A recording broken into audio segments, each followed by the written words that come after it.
On the other side. I'm ready. Hey, probably longer conversation than this, but stormwater fee. That was enacted in '86. Guys ready? It used to be on the water bill. Got it. Moved to the federal bill in 2005. That was Please rise for the Pledge of Allegiance, followed by silent invocation. I pledge allegiance to the flag of the United States of America and to the republic for which it stands, one nation under God, indivisible, with liberty and justice for all.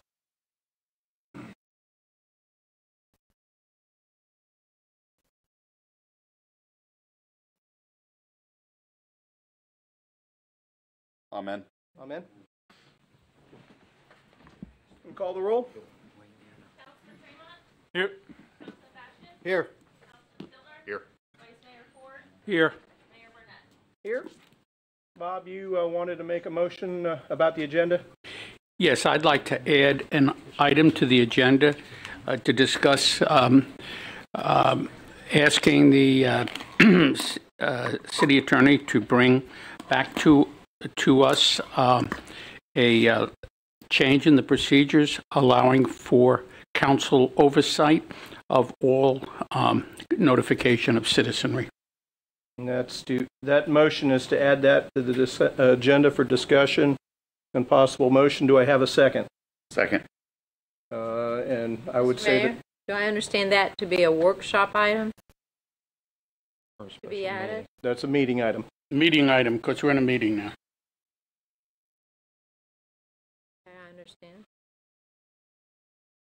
Does that need to be 4A? Yeah. Motion and second is to add that as 4A. Mayor, one last interruption, please. Go ahead. We will not be able to take a vote on that item. The ordinances restrict us from transacting business if it's not stated on your special meeting agenda. So that's why I was thinking maybe it was on the workshop. Yeah, I will amend my motion to read that we would have a sense of council to direct the city attorney to bring back to our next meeting a proposal to change the the procedures for citizen notification to council review. I don't think that is inappropriate, mainly because if we're going to have discussion on an item that wasn't advertised, I have no problem discussing it. Yeah. We can hash those things out and then take official action. And then we would have at an officially noticed meeting a complete opportunity to discuss it yet again. I'll amend my second. Okay. All in favor, please signify by saying aye. Aye. 4A is up, Bob. Okay, basically, I think it... Four. I'm sorry. 4 does come before 4A. Yes, okay. Let's do item 4. Who's presenting? Settlement agreement. That would be Matthew Jones if you have any questions. This is We can address it. the settlement agreement between the Cypress Greens LLC and the city. Matt, go ahead. So all of you know the Cypress Greens LLC was the former tenant at the golf course. They've exited early. They were leased for 5 years. I think they were getting close to year 2. They indicated that due to just business reasons, they had to exit the lease. We engaged Cypress Greens LLC to work out a settlement. That's what you have before you tonight, and I'm here to answer any questions you have. Questions, Chase? no questions. I had a good enough talk with them yesterday. I'm clear. Thank you. Bob? I have no questions either, but I will mention the general parameters, or maybe you should mention the general parameters for the audience so they get a sense of what we're talking about. Sure. The Cypress Greens LLC will be paying $6,000 to the city. They will also be returning property that was taken from the property, 2 televisions, actually 3 televisions, and they will be providing 7 bar stools. And in exchange, the city's going to turn back over a cable box. I think that they have to get back to Spectrum, and there's going to be, I think there's going to be some linens that we had that Cypress Greens had originally purchased. The only other item that I can think of is the schedule of events. We wanted to make sure that we secured the schedule of events as well, so that we can, make we can make that facility available for those folks and try to get them to hold their events there still. Council, I'd like to kind of add to that a little bit, because I know you're curious about the future events and whatnot. I was going to ask about that after. Then I'll shut up. That's fine. I wanted to kind of dispose of that and then boomerang into that. Sure. Any comments on the settlement, Drew? No, it just, I don't get the whole take the TV and leave the box. They're connected, so I don't get that part, but hey, There is some humor in that, that's for sure. Scott? My question actually was probably going to get answered by the city manager, so I'll hold for now. But as far as for Matt, is the only thing I would ask is I know this was a unique venture for us to begin with, and that's okay.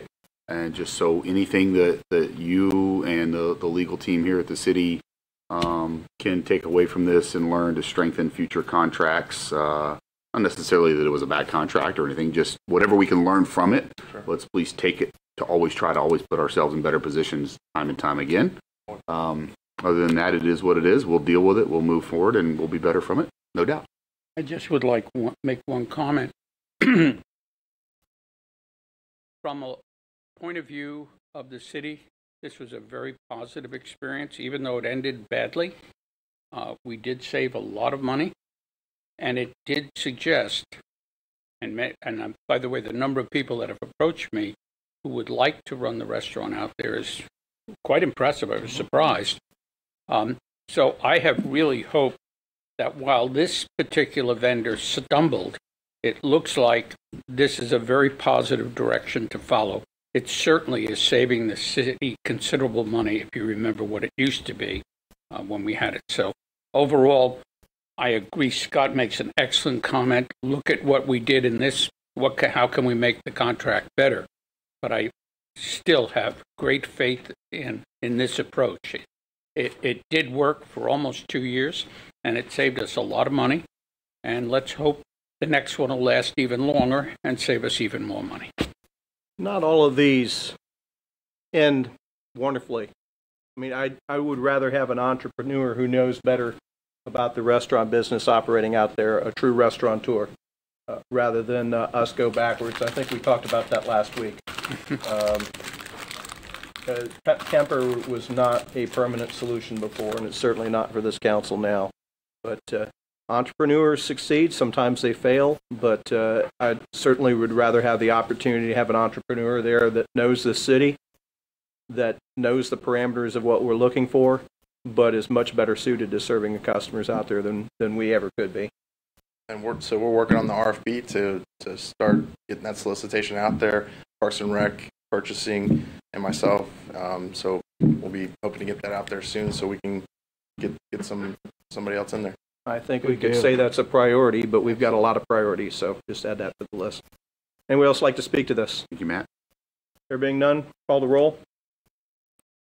Oh, wait a second. Do we have a motion for approval? Or we just started into the item. May I have a motion for approval? Move to approve the agreement. May I have a second? Second. Please call the roll. Yes. Yes. Yes. Yes. Yes, 5-0. Now we can go to 4A. Bob? Yeah. We sent out a mailing to the citizenry, which is a good thing because we're all in favor of transparency. The only problem with the mailing is it was uninterpretable to the vast bulk of our citizens. I know everyone's phone probably rung off. And it wasn't so much they were opposed, they just didn't understand what we were doing. I remember my wife reading it who has a PhD and specializes in writing skills, and she read it, and she said, this is the most convoluted, confused document I've ever read. She said it clearly was written by attorneys. So anyway, it read like the back of my phone contract. So what happened is we need people who represent the public to at least look at these documents before they go out, so they follow reasonable expectations that people will understand what they're saying. And I think we can build that in the process. And since these type of notices are so important, I do think we should begin them. If we need a little more time, we should begin them earlier in the process and not leave them for the last moment, knowing that there's going to have to be a review and they just can't be thrown together. Yeah, there's absolutely no doubt in my mind that it was written by an attorney and approved by an attorney, and that's okay because we have a legal requirement to meet. However, most of the citizens in our city are not attorneys, and I like to think that I'm a pretty bright guy, and having been here for a while and having to read through some of the things I've had to read through over the years, I found some difficulty with it. We need a plain-spoken explanation to accompany that would have gone a long way. But I think those are some of the things that we would have the opportunity to discuss if council adopts some sort of policy that says that before some such mailer goes out, that it is reviewed and approved by this body. Yes. Chase? Yeah, I appreciate you bringing that up, Bob. To be honest with you, I had a conversation with Mr. Jones, and we spoke about that exact possibility. I hadn't considered yet bringing it up to council. I appreciate Bob doing that, but that's something that I personally requested to at least see and approve anything that goes out, because I remember reading it, and any average person that reads that, they're only going to read the words that they understand. And what they understood was $120. That's what they went straight to. And I had to look to see. The only reason I saw where it was indicated that this has been on the tax bill since 2005, because I specifically looked for it to see if they mentioned that. So yes, I'd certainly support this at least for a while, on major announcements like this, just because we're used to talking to people on an average everyday language. And interestingly enough, when explained, and I'm opposed to fees, I don't like them. I don't like raising prices on anybody, and I always get kickback from people. But interestingly enough, I didn't get kickback from people when I explained this one, and explained that it's been around since 1986. It's increased due to the projects that we have. So, I would stand behind Bob on that one. Drew? No, I don't have anything on this one. Scott? Yeah, I just want to echo what Chase just said. I got a bunch of contacts, and it was incredibly similar, the concern. A lot of times when we have an issue that we're dealing with, everybody's got something different. They were just across the board very consistent with what the concern was, and I would concur with Chase. Every time I had the opportunity, and there's still some I haven't had a chance to call back, I apologize, I will do so, but every time I did have an opportunity to speak and explain to them what it was, how it really affected them this year versus how it affected them last year, and they were actually fine with it. In fact, several of them commented to me that, yeah, it's long overdue, we need to take care of some of our issues and do it and pay for it, as we go. And so they were pretty good with that. And so I don't want to overcomplicate the process. I think what's important is anytime we're dealing with the dollars from our residents from one year to the next, the most important part that they're looking to see is the difference in change. If I'm saving you $20 this year, or if I need 20 more, that's what they're looking for. Now, that being said, I totally 100% understand there's a lot of legal mandates that have to occur in these notices. I'm all for that. I want our staff to always be mindful of that and hit that ball out of the park every time.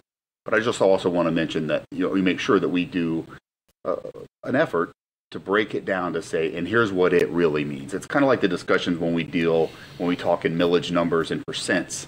everybody keeps, when I have that conversation, they want to know, what does it really mean to me? You know what I mean? Is it $20? Is it $25? Is it $4 a month? What does it really mean to me? And somehow, if we can work to do a good job of explaining that, I think that's going to go a long way. As well as, by the way, for something like this, specifically, what will it be used for? Because that was great part to have in these conversations.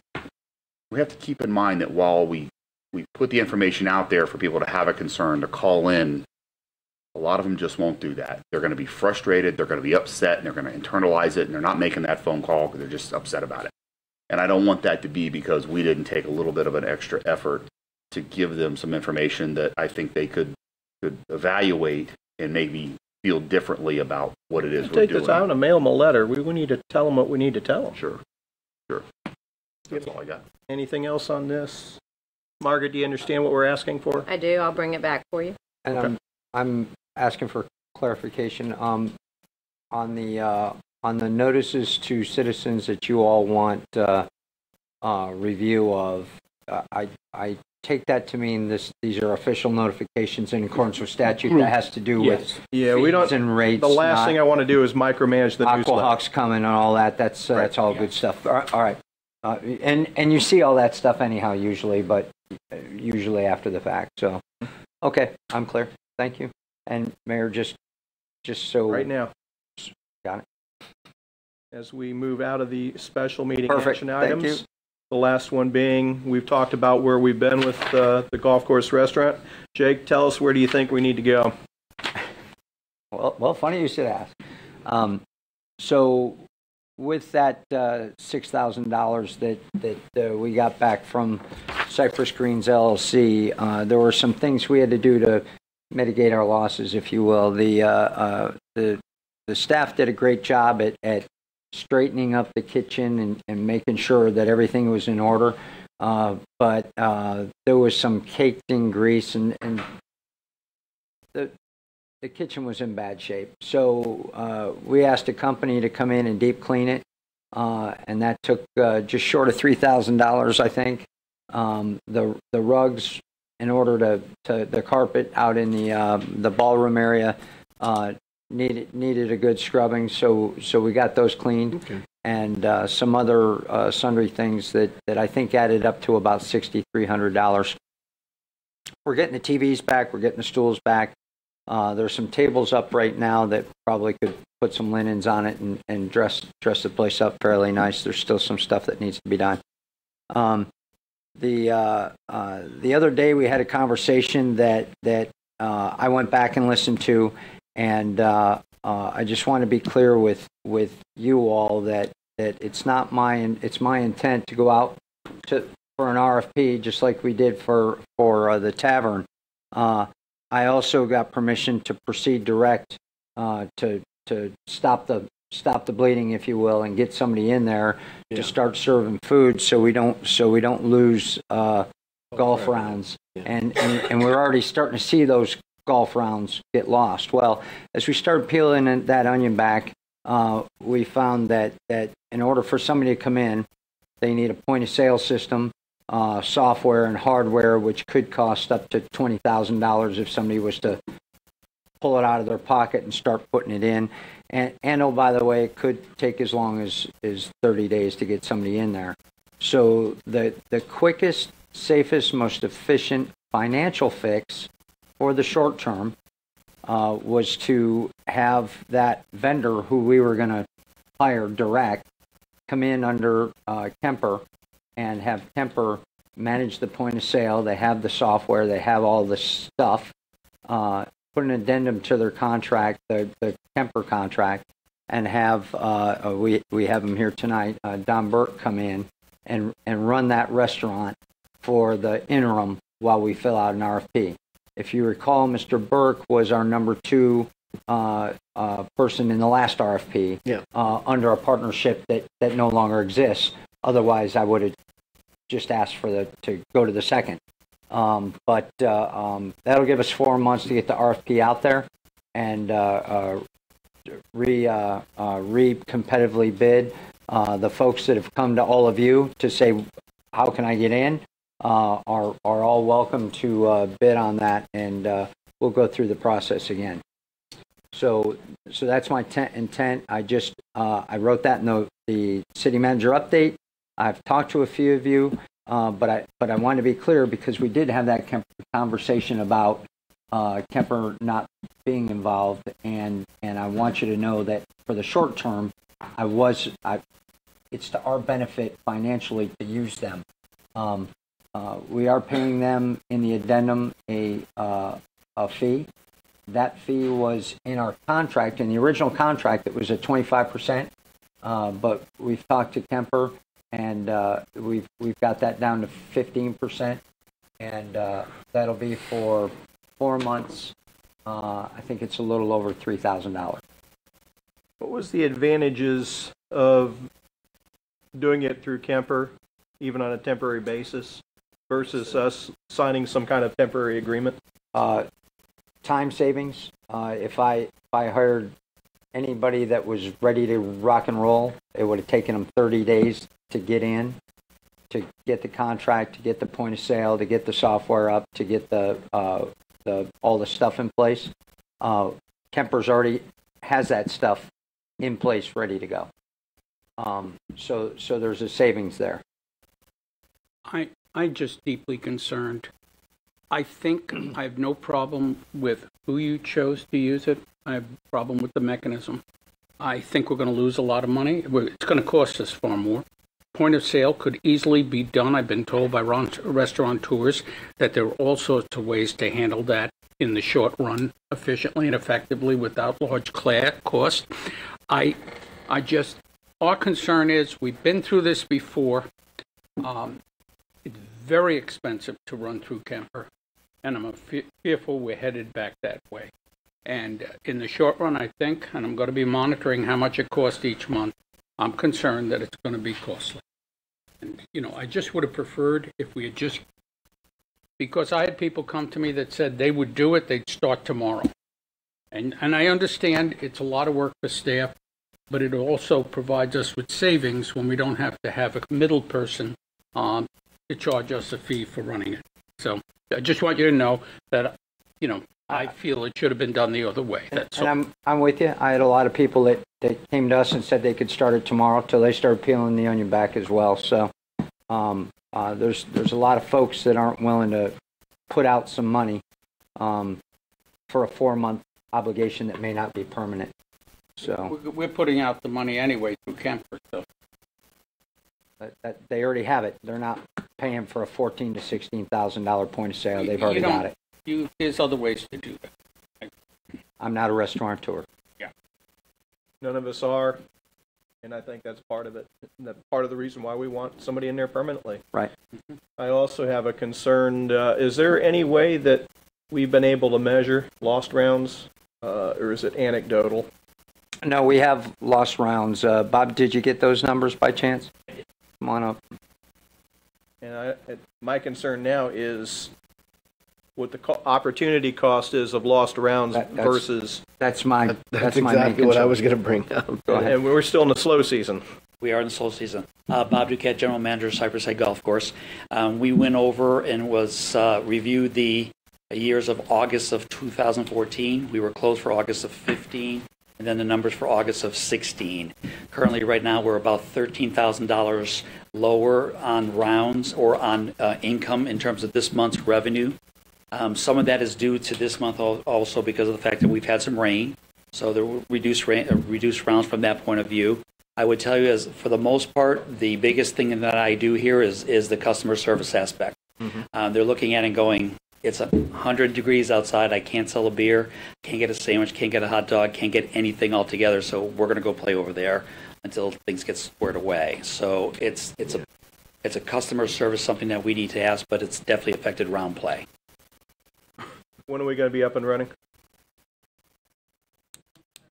September 1st, and just to throw another number in there, the management fee is $3,429 for 4 months.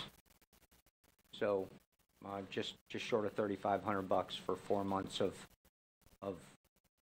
using their software and their management.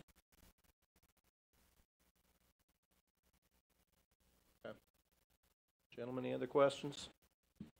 Yeah. I don't. If this is the least expensive and most efficient route, I want to support it. But I do have a question. I've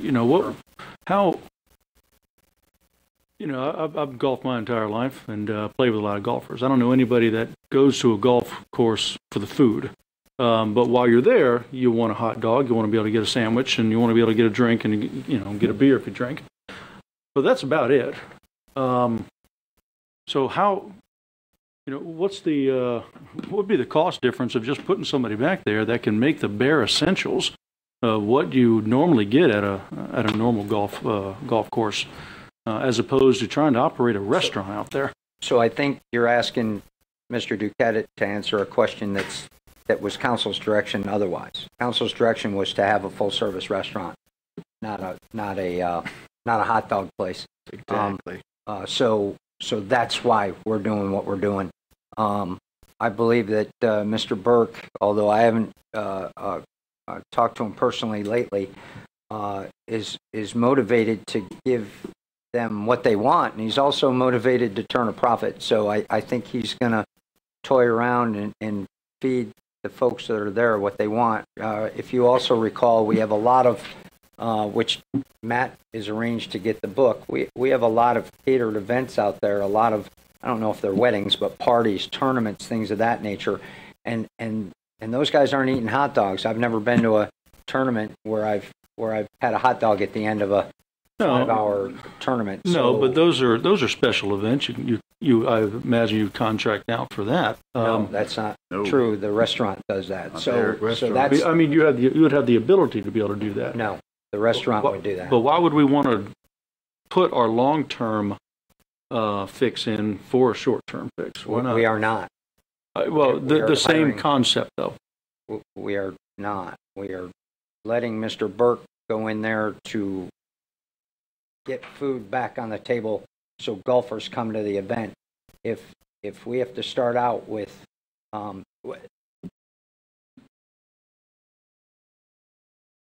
management will work with Kemper and the restaurant to do the right thing, but we're starting to have a conversation that I cautioned us on, telling the restaurant what to serve. That's the restaurant's business. They're going to make money. They're going to make money the way they know how. If we tell them to start, and I said this, if we start telling them what kind of beer to serve and how much to charge, we're setting them up for failure. No, I'm not wanting to micromanage a restaurant. I guess I'm just calling the question the need of an actual restaurant out there. That's council's direction. Right.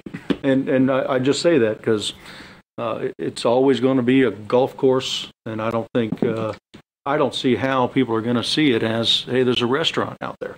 I just, the long term, I don't see the success of it personally. So Mr. Burke's going to run all the various group events as well? Yes, he is. He's going to have to hire a staff to do that, right? Sure. Yeah, it's on him. But as I understand it, and Mr. Burke, you can check me if I'm wrong here, but you're not going to see 20 waitresses in there on a Monday morning if 20 waitresses aren't needed. You might see Mr. Burke in there cooking your egg sandwich and sending it out to you, but this is not a slight against Mr. Burke, but you understand. This is a concept discussion, that's all. I think he's going to ebb and flow as required for the business at hand. Yep. I just want to make a comment, and again, a disagreement with the city manager. As long as we're paying, the taxpayers here are paying the bottom dollar to run this and absorbing all the risk, I think this council should pay attention to what we're spending and for what. I think my councilman here is absolutely correct. He should be looking into what we're doing and how we're doing it because we're paying it. Now, if we bring in a restaurateur from the outside that is taking the risk and the taxpayers are not, then I take a very different approach. But as long as you're asking me to approve this expenditure of taxpayers' money for an operation, I'm certainly, like Chase, I'm going to watch it carefully because I I do want to not- watch every dollar spent. I'm not And I saying we're will not make going to watch comments it. when I think it's, going I'm to not- cost more than it should. That's I'm all. not saying we're Jay, not can going we to watch get it. monthly reports as we go along with this? Absolutely. Gentlemen, anybody else? Anything else on this? Yeah,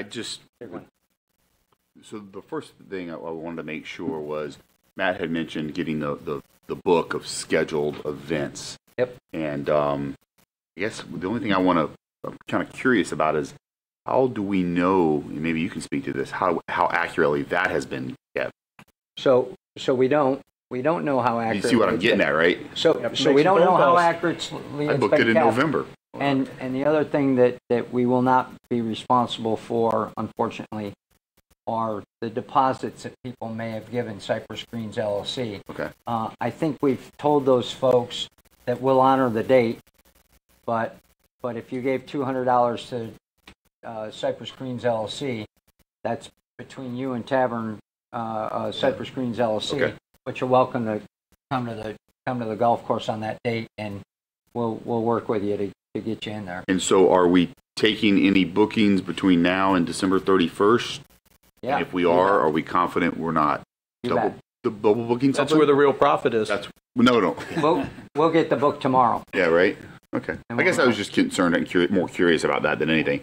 We're very concerned. As a matter of fact, after they left, we were concerned about the following weekend, but Okay. they ensured The us nickels and dimes are in the dailies, but the dollars are in the events. that- I would just say that, this is an unusual thing, but I do think that acting as quickly as possible in this scenario, the way that we're going to do this, in large part will, even though we're spending a few bucks here, not doing this could cost us a whole bunch more every week we go by and not have that. And lost revenue on the course. So I think we should keep that in mind, that we don't know what that number could be, and I don't want a number, but I feel comfortable that for the short term, we're only talking 4 months here, that this is a good way to go. We can do this. Let's get folks back out playing golf, letting them know that stuff is there. That's my main concern is the long-term. And quite honestly, we're fortunate to have somebody like Mr. Burke in our community. He's been around the restaurant game for like 70, 80 years, I heard. It's the rumor, 90 years. He does, yeah. And I hate to see what he puts on your plate. and by Scott. the way, he is also about proving things and taking on challenges, because I've been to some of the places and I think he's done that. And so that's kind of what he's done and how he's made his living over the years. So I think we are fortunate to have somebody like himself who wants to work with Kemper and get this done and understands the predicament we're in for the next 4 months and work us through it. So I think would we'll be prefer to work directly with Mr. Burke. Yeah, well, I get that, but And I don't know. I haven't talked to him, but that may happen if he applies. and one last thing. RFP. So, speaking of getting good information out, what can we do for the next 4 months to let all of our golfers know, look, this is where we're at, but this is what's coming. So they're kind of, because I get it. You go to a course and you feel like, man, I don't know what's going on with the last time I went out there, I couldn't even get a beer how do we get that information out to the golfers that are coming out there so that word of mouth in the golf community is huge, that, hey, there's a new RFP and they're going to have somebody in here. Their goal is by January 1, but in the meantime, feel confident in knowing when you come out here, there's cold beer, ice cold beer, and good food to be had and all that kind of stuff. You know what I mean? So We've got a couple of things. I'll just answer that. We've got a very large email base that we'll send out a blast immediately as soon as we know Okay, that things great. are operational. Of course, there's a lot of signage. Reggie does a lot of work with the local newspapers. Okay. So we'll make sure it's definitely out in the public itself. Don's also brought quite a few ideas that he would love to do and get established pretty quickly as well. Okay. My name is Don Burke. You're here to talk us out of it? No. A couple of things that I looked at over the last couple of years, actually. I've been watching it. I totally agree that where the restaurant is actually a perfect spot place, because you look at restaurants like the Downwind that's thriving. You have to show your ID and the fly-in to get in there. Nobody knows we're there as a restaurant. We have all those communities that are all around there that nobody's tapped into and sent them some mailing list or anything like that. I've been in contact with Mark Bernier, the radio. You all know him? Mark wants to come over and do a live broadcast at the golf course. He said his company would be so far behind Port Orange, it's great. The restaurant show they have on next September, he asked me to go on it. It'll be for the golf course. So those are marketing things already that are in works if everything goes well today. So Good I've luck. thought about it. I've thought about a lot about it. The food, to me, the events, that's just catering is profit. You know how much to staff, you know how much to make, there's no waste. So clarification, that's what we're looking at, is a caterer to utilize it and still serve our customers. That's what we're looking My at. main goal, I mean, that would be ideal. my main goal, Chase, is the first thing, take care of the golfers in the morning and lunch. Okay? Limited menu, but a good menu. I understand that the golf cart hasn't been utilized enough. That's a cash cow. That's money. Those are the things that I've seen, that I've researched. Asked some of the guys that have done some work in the kitchen with some of the equipment, because I asked them, I said, what went wrong? And they told me. And those are guys that are in the restaurant business. So anything that I've heard are things that we can fix quickly. In regards to staffing, yeah, they'll see my face there in the morning. It's not a good-looking face, but it'll be there. And but it'll be a friendly face, and that's what we need. It's a good-looking face. Looks better in the afternoon. It but- does after a couple of years, I know. But that's what it's all about. It's for Port Orange having a face. That's what we've never had. That's my opinion. I live in Water's Edge. I'm not a big golfer, but I like to go to a good restaurant. So We don't need a golfer, we need a restaurant. that's what listen, I'm what not a we want. golfer, so Yeah, you'll perfect. save money on that. Okay? Thank you, Don. Thanks for stepping up, Don. No problem. Appreciate it. Anything else, gentlemen? No, the grass on hole number 2. What? I'm still hearing about it. You always will. Get rid of that hazard. Thank you. Item 5, septic tank evaluation.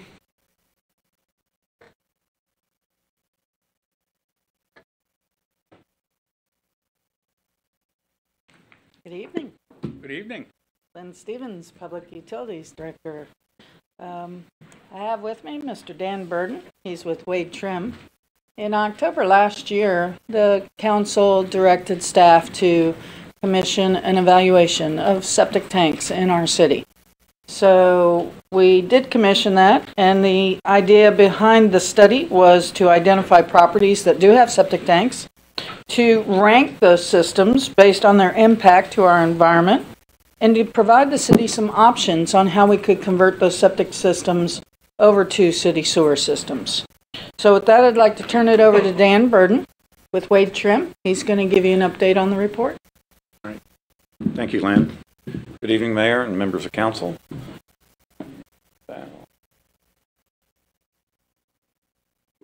Presentation.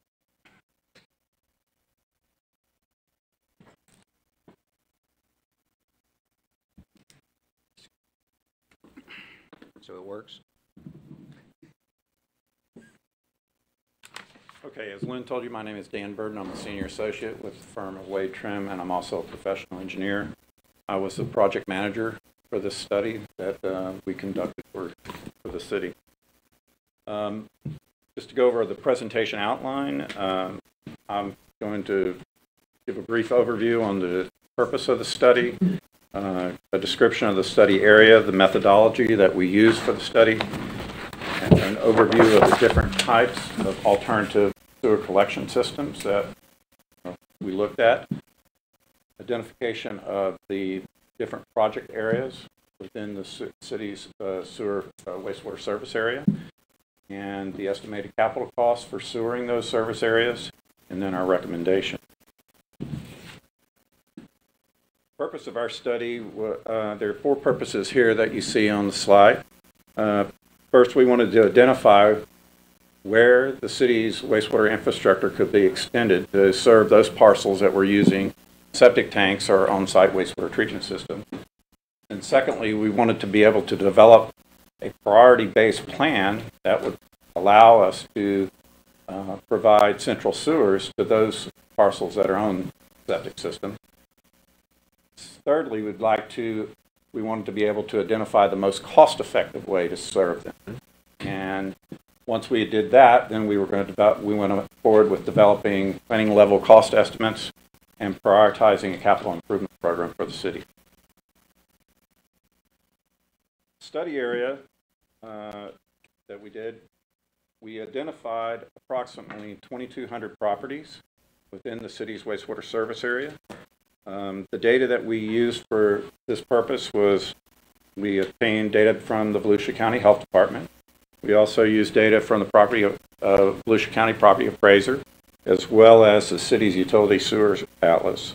And then using this information, we identified the number and the types of connections that would allow us to quantify the wastewater flows and then prioritize where the existing septic tanks could be connected to central sewer. In this slide, you can see approximately 1/3 of the properties using septic tanks are located within the city limits of Port Orange. Then another third are located in the unincorporated areas of the study of the wastewater service area, and then the last third are located on the barrier islands.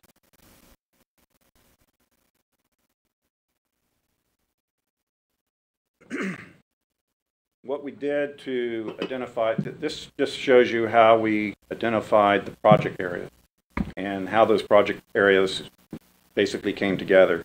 And the parcels were identified initially by residential subdivision using GIS data. And then we consolidated that data with any outlying parcels and with any subdivisions that were contiguous to one another. And then we defined those those project areas within the city's wastewater service area, and then also with outside of the city's wastewater service area. In total, we had about 19 project areas within city limits, and then we had another 5 project areas identified outside of the city limits. Second step in the analysis involved establishing a ranking priority, so we could rank the project areas in terms of developing a capital improvement plan. And we used a total of 8 different ranking criteria. 4 of those are shown on this slide. Water table elevations were used, soil properties were used, parcels located within the city limits were used as a priority, and then information on flood zones were also used. These 4 criteria, along with these other 4 criteria, proximity to surface waters, surface water management criteria, such as TMDLs for Spruce Creek, the property size, and estimated nutrient loadings were all considered as a consolidated ranking method for identifying which project area would have the highest rank. In doing so, we came up with we prioritized projects in 2 ways. We first prioritized project parcels within what we call priority 1 projects. These are projects located in the city limit.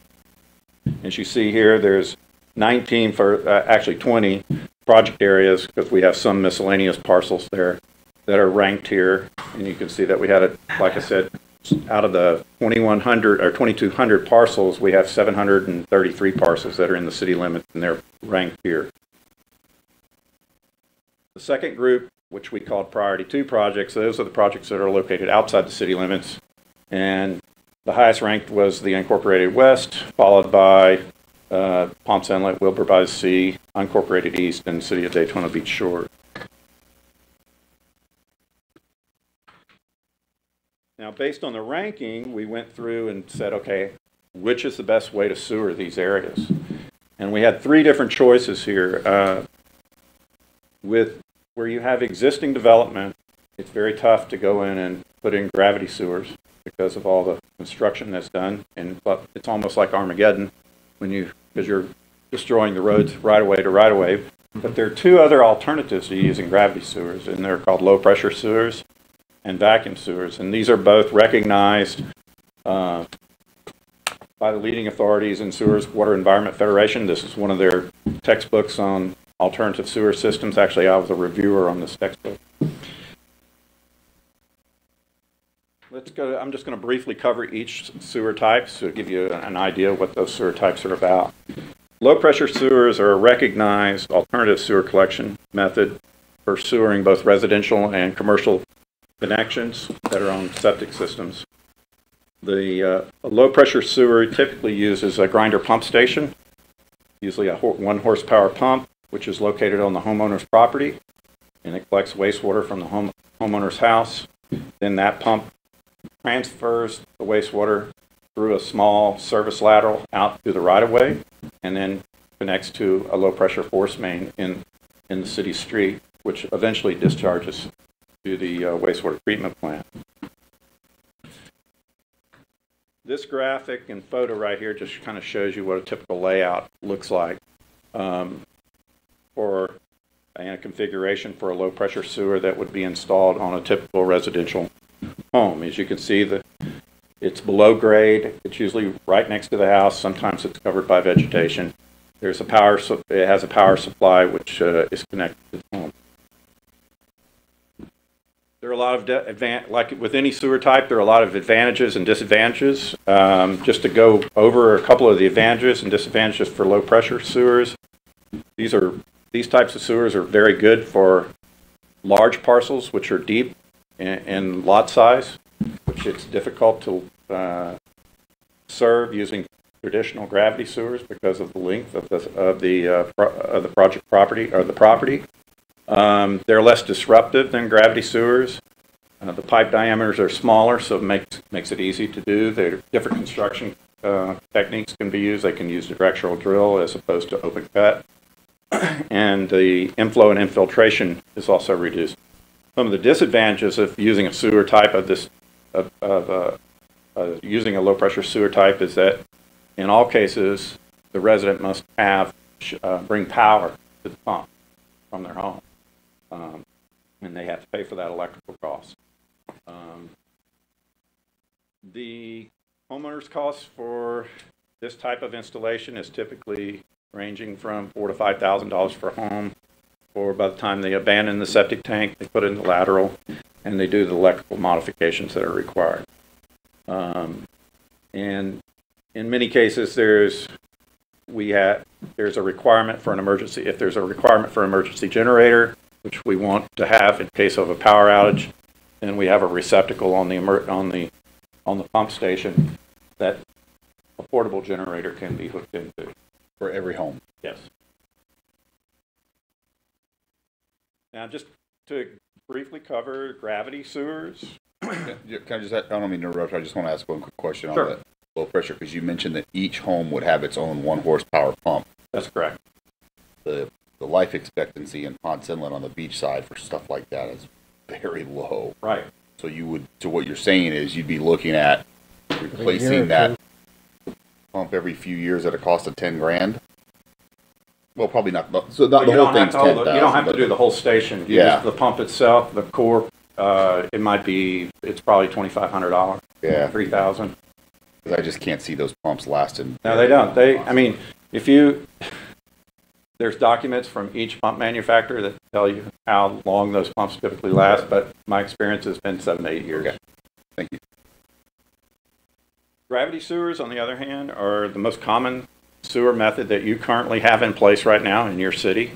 And they're very reliable. But as you know, these are typically constructed when neighborhoods are initially developed. The minimum size of a gravity sewer is 8 inches in diameter, and they go up from there. They don't get smaller.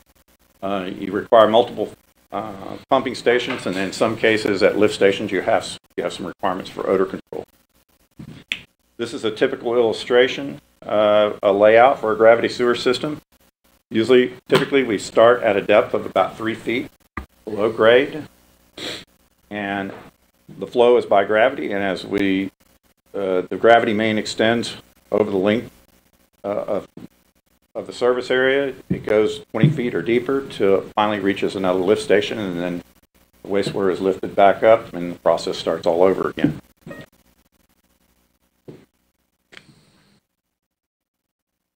The other method that we investigated and we have experience with is vacuum sewers. And vacuum sewers are another example of an alternative collection system which is widely used throughout the U.S. today and widely used throughout Florida. Vacuum sewers use differential pressure to move sewage through a wastewater collection system. There's usually a normally closed valve. That valve is right here. At the entry point to the system, it seals the mains in order to maintain a vacuum on the entire vacuum system all the way back to the pump station. The differential pressure between the atmosphere and the vacuum provides the driving force through the vacuum main that propels the sewage back to the collection tank, where then it's pumped into a force main and delivered to the wastewater treatment plant. The vacuum pump station in this case is the primary mechanism between the vacuum sewers and the vacuum mains, and these stations are typically constructed to look like residential homes. This is just to show you again how a typical layout would look. This is a profile here showing the connection between a single-family home and out to the property right away. It's a gravity lateral just like you would have in a gravity sewer. It connects to the valve pit, which is located in the right of way here, and then which is also tied into the vacuum main. What is the difference between a vacuum sewer and a gravity sewer? And I use this illustration quite frequently to demonstrate the comparison between a vacuum sewer and a gravity sewer.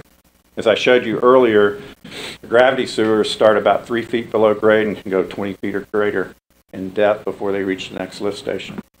With vacuum sewer, you don't have to go that deep. Typically, the depths range from 3 to 5 feet because we're moving the sewer by vacuum, not by gravity. Okay. And because of the shallower depth, a lot of times these sewer mains can be constructed in the right-of-way, and you can avoid road disruption or destruction of your roadway. And it just speeds up the whole process and also costs a lot less in construction costs. So we went through each of the Priority 1 projects that are located in the city limits. We identified which method of sewering would be most cost effective and which was the best. And without going into all of the details, there are limits on each system about how many homes you can connect and what's the best, and how many homes in a radius can be connected cost effectively. So using all that information and knowledge, because we've been doing this for quite a while, we identified each of the neighborhoods, what was the best and most cost effective system to use. In the Priority 1 projects, you can see approximately 500 of the homes would be served on vacuum sewers. That consisted of two large project areas within the Priority 1 project. And the remaining parcels would be served with low pressure sewers and gravity sewers. In the Priority 2 projects, these are the properties located outside the city limits. About half of the projects there were identified to be best served using low pressure or gravity sewers, and the unincorporated west area was best to be served using a vacuum sewer with some low pressure sewers scattered around within that area. So, once the collection systems were identified, we estimated what were the infrastructure improvements that would be needed to make this all happen in terms of a planning effort. And we identified all of the vacuum mains, the low pressure sewer mains, the force mains, the pump stations, and in some cases we had to do some upgrades to existing pump stations to make this all work. And you can see here, this is based on the number of parcels. You can see on the right-hand side, the transmission systems. We have almost 175,000 linear feet of pipe, and we have upgrades to 6 pump stations, a regional pump station upgrade, and some new pump stations as well. So, I'm sorry, back up for just a second. You got a couple acronyms there, ADF, GPD. How do I go back? It was at the top of the chart on the last one. Yeah. Hit page up. Average daily flow, gallons per day? Per day. Okay. Yes. Okay. Okay. Lynn just earned her cookie for the night. This Remember slide, that. I don't care. This slide shows each of the service areas in order of priority, the recommended collection system type, the number of parcels, and the estimated construction costs for each area. And then we provide a estimated cost per parcel to sewer each of those. The highest priority, priority one, are all those projects that are located within the City of Port Orange's service area. And as you can see here, the cost of those sewer, all of those parcels, those 700 parcels that are on septic systems, is about $15.5 million at an average cost per parcel of about $21,000 per parcel. Second highest priority was the unincorporated west, and again, that area was about $15 million in total, or almost a little over 700 parcels, again at $21,000 per parcel. Then the remaining numbers you see for Ponce Inlet and all the other communities on the barrier islands and the unincorporated east are shown there. Now, when Lynn and Kenny and I were working on this together, the question came up, well, what if we went with our traditional gravity sewer? What if we wanted to use what we've got in place and we didn't want to use any of these alternative sewers? So what we did is we sat down and we said, how much would it cost to sewer it using traditional gravity sewers? And that number is over here in the right column in green. And that shows you that it's a significantly higher cost compared to what we estimated with the alternative sewer. In some cases, it's usually 50 or 60% more in cost.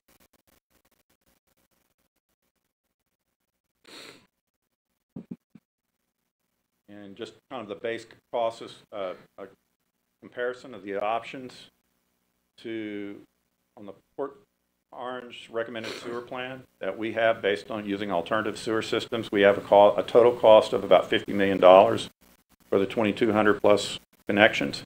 If we were to sewer those same parcels using traditional gravity sewers, that cost would be over $80 million.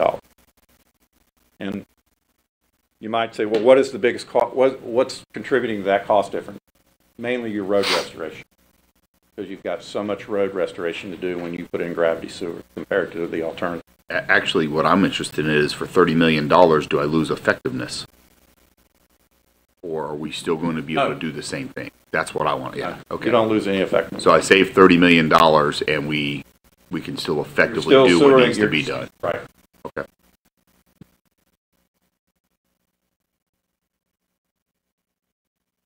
This slide just quickly shows you a program schedule and costs for the projects in the priority one project area.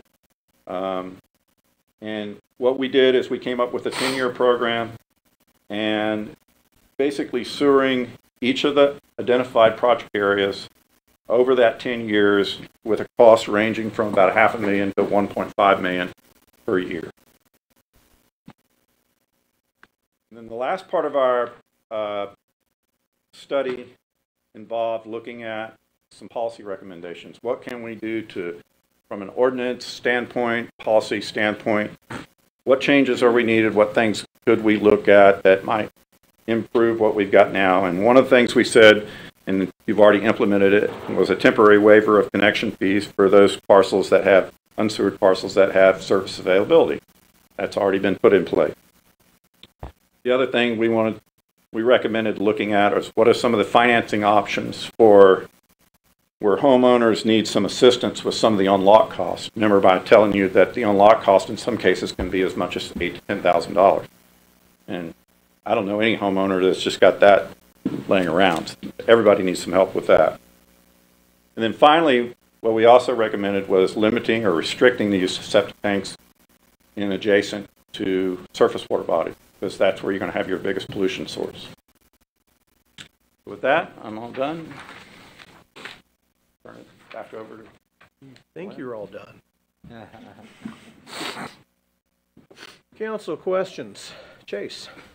Might be a question for legal or Jake. I'm not sure whoever answers this, or Lynn. Do we have an ordinance in place that does not permit septic tanks to be installed anymore? Or are we still installing them? I believe our ordinance states that if sewer is available, septic tanks are not allowed. We do not permit septic tanks. They're permitted through the county.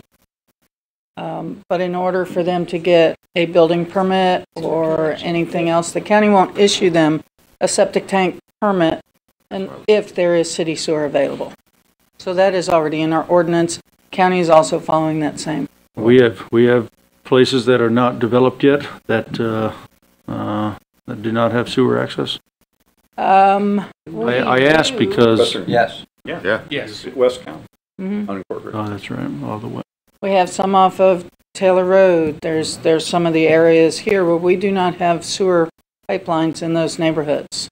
And that's what's come out of this study, is what would it take for us to provide sewer service to those locations. All right, so it's not.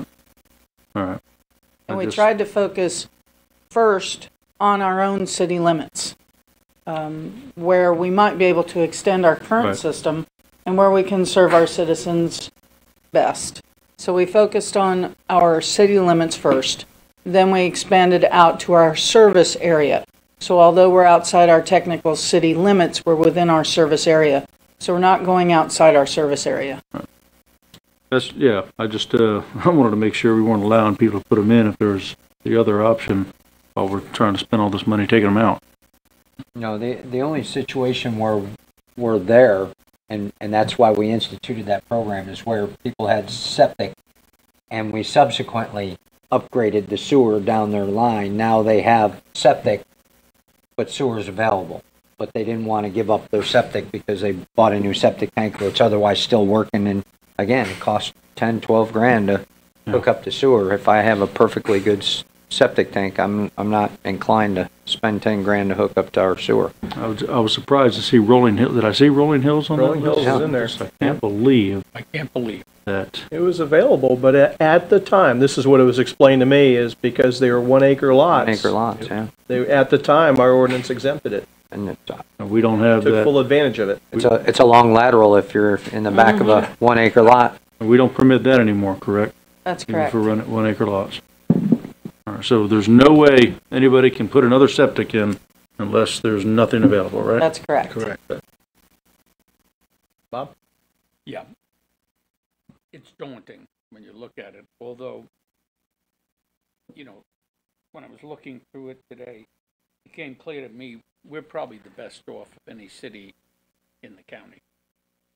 In that, what do we have, 2,400? 2,200. 2,200, and we have about 22,000 customers. Yeah, about 25,000, yes. Right, so we have a fairly high percentage, and it's been a difficult march forward. I guess we're just going to have to bite the bullet. My sense is do a little each year. We're clearly going to have to depend upon the county to help us with the county enclaves, and we're going to have to depend upon a lot of help from the state in underwriting some of the sewer costs. Because clearly $50 million is not in the cards right now for an expenditure by the city, but we'll do a little and march forward, and you give us a good direction. That's the 10-year plan. Thus Thus the the 10-year. length of the plan. Right. Yeah. And what we've I'm started going to call it a doing, 20-year plan because in It's probably more reality, realistic, but Yeah. yeah. what we started to do in the CIP was put the first money away for septic to sewer as a project. It'll be an ongoing project. And we want to get some projects, the first couple of projects, shovel ready. Get them ready to go. Get them designed, put them on the, get them ready in the queue. And then we'll start to apply for some grant funding. and we're going to have, as a council, we're going to have to have the courage to tell people they're coming off their septic systems. I think, what do we have, about 90 that could transfer right now? The number's dropping a little bit Yeah, a with little bit. our newest program. One, So twos, we and twos. have gotten, I think it's about 9 people out of the 89, so we're down to about 80 now. 89, good. I think that there's another component of that too in the planning stages where we're going to use gravity sewers. That's going to require ripping up a road. It wouldn't make much sense to rip up a road that's been recently paved. So we're going to have to coordinate it with our paving program. And we have already started doing that. Commonwealth is a perfect example. Commonwealth, we had earmarked for some water main replacement, and we were actually going to start with North Commonwealth and then go to South Commonwealth. And with talking with Public Works and looking at their paving program, we noticed that they were going to be doing some paving pretty immediately in the South Commonwealth area. So we've changed our direction to start our water main replacement program in advance of paving. So we can get that work done before the paving program starts. Hope they've shut down their gas program in there. They had gas mains They're still there. through there. They're still. That's gone, No. Oh, they're still there. They're still there. but they're not using it No, I don't some are know. still using it. because there were a couple of mobile homes there that were gathering gas from leaks under them. I guess we did close a couple of the laterals and the like in there because they were leaking so bad, but something we should look at from time to time to make sure we don't have tragedy. Drew?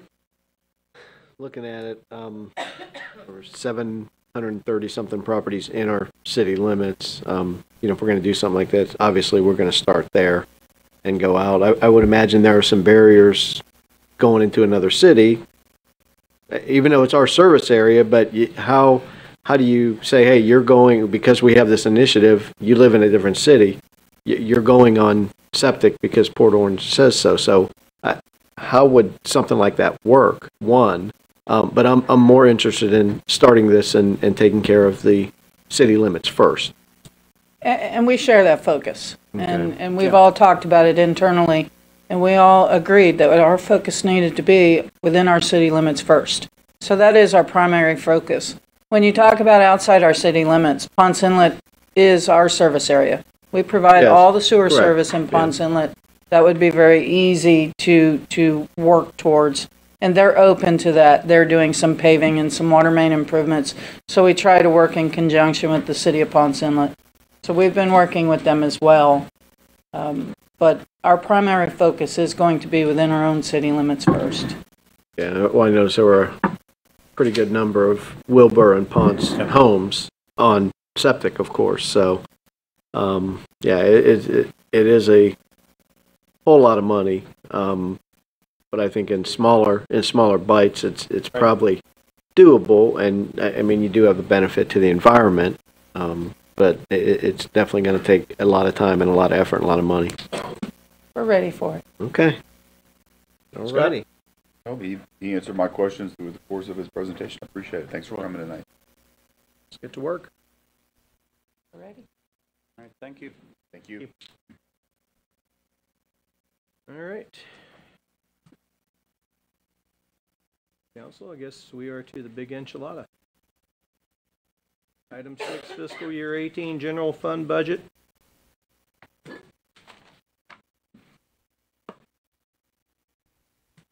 Good evening, Mayor and Council. Tracy Ream, Finance Director.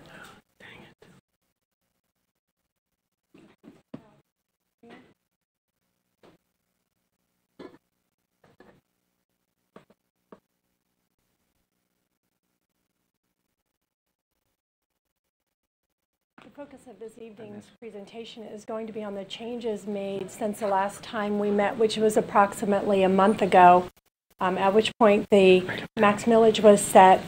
Since then, staff has been working with the guidance of the city manager to present a balanced budget to you based on the priorities that we believe we heard at that meeting.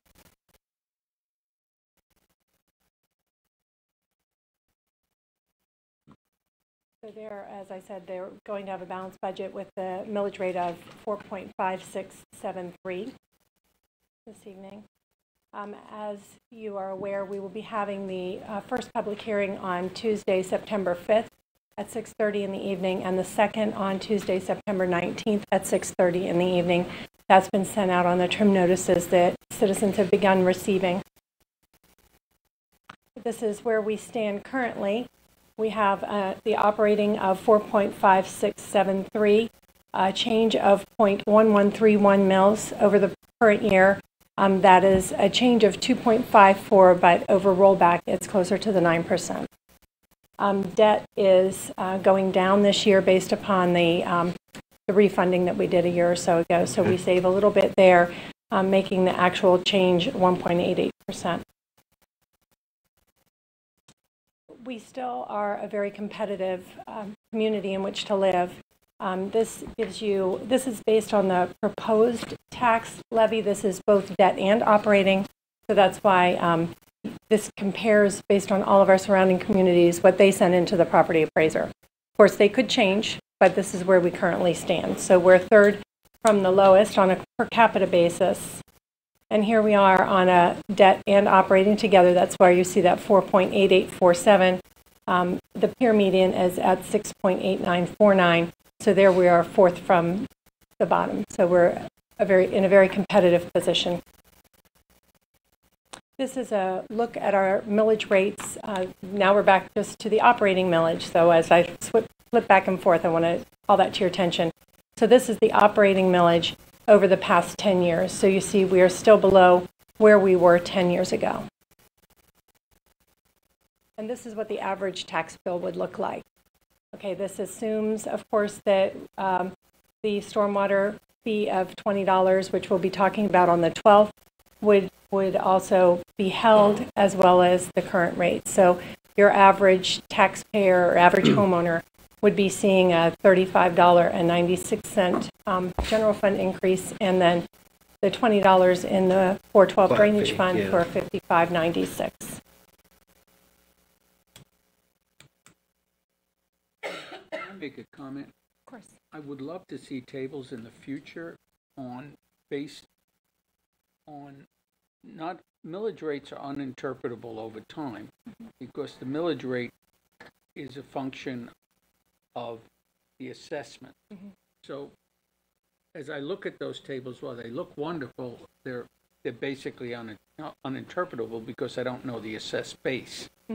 So generally we talk about rollback to see how we're doing compared to the past. There's a couple of charts coming Okay, up, good. I believe. And Yes, Tracy, there's- while you're on this one, let me also add a comment. When I was looking at this last night, in the future, we probably ought to break this down into two categories. One, what the average person is going to see with Save Our Homes protection, and what the person who doesn't have Save Our Homes protection.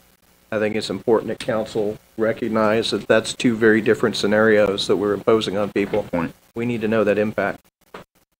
Thanks. Thank you. So here's a chart putting in the rollback rate and what it would mean for the city. At the rollback rate, the growth would net us an additional $88,000. At our current rate, we would have about $818,000, and the proposed rate of 4.5673 nets us $1,136,318 in ad valorem taxes alone. So we're going to be talking here. Of course, we have more than just ad valorem taxes. As you're well aware, it's about 35% of our general fund revenue. The other 80 or so lines being summarized here before you. So overall, they will get us about $400,000 to make the total increase available for expenditures of just over $1.5 million.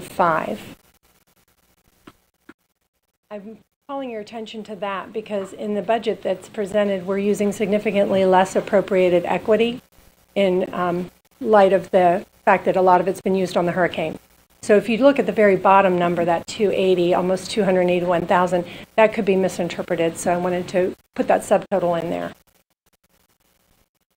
These are your strategic goals as communicated to staff. And here it is expressed in a graphic format for you. So you can still see here that over, 58% or so is going to the public safety.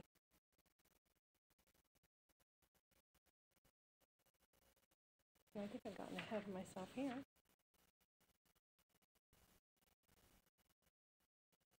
So these next two slides focus on the changes that were made. That's the yellow portion of the slide. So we have fiscal 17 there, adopted budget, not as amended with the hurricane. So this is what you passed last year. And then we see where we were on the 18th of July, where we are today, the changes that have happened, and then the percent change from where we were. So you can see where the reductions have been taken in response to your guidance. And unfortunately, the largest sections of the budget ended up taking the largest reductions, which you see down there for fire rescue and police. We'll be digging in a little bit more deeply into some of these areas as I highlight the changes that have been made. So here you see a total reduction of $723,000. A moment to look at those. And here we see a focus on some of the changes that were made. One that I wanted to call to your attention is that there was previously a waiver pool in there as an expenditure line item. It's crossed out here because it's not an expenditure. However, it has been moved into a contra revenue. Now, you're talking accounting here, but if you vote as you have recently with some of the economic incentives to forego revenue, we're putting that as a separate line.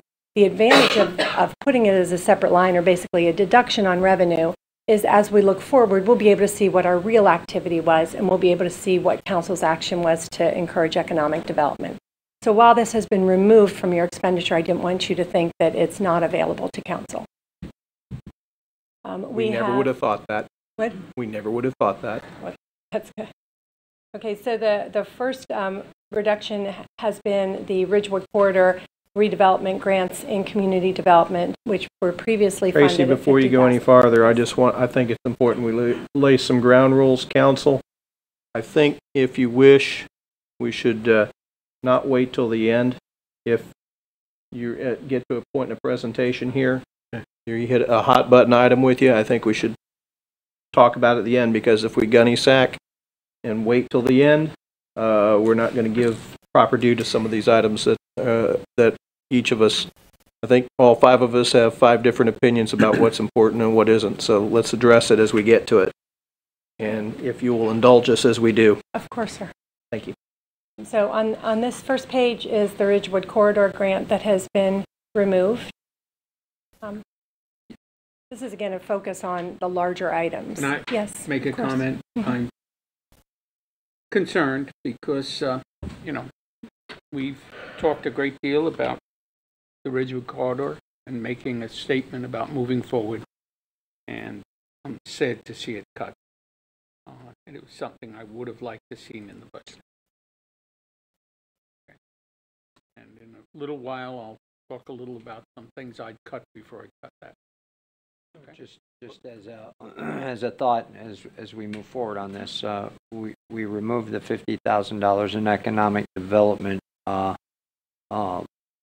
money for us to use for grants, but we still do have a fee structure to help new folks coming in, economic incentives, if you will. This, if you recall, was to try to help the folks that are already there.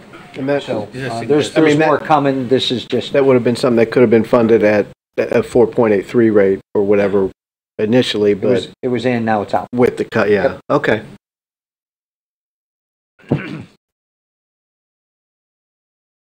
The public education specialist in the fire department has been removed, and 3 of the 4 firefighters previously in the budget have been removed.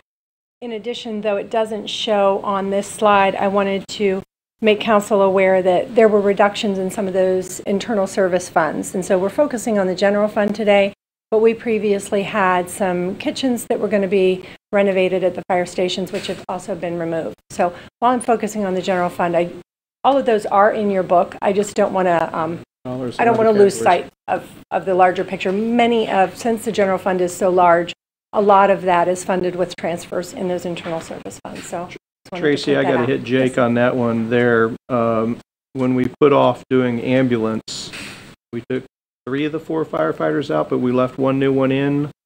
What is the objective? So that firefighter is, if you recall, last year we moved a firefighter into a command staff position as a deputy chief. This is the boots on the ground backfill for that person. Okay. To put him So we expanded command and shrank the Expanded. boots on the ground last do it. year. and now we're making good on the bottom end. We are. We're requesting that person be that boots on the ground person be backfilled. That makes me somewhat happy. I hate it when we swell at the upper ranks, although we achieve objectives, but I love more boots on the ground, so.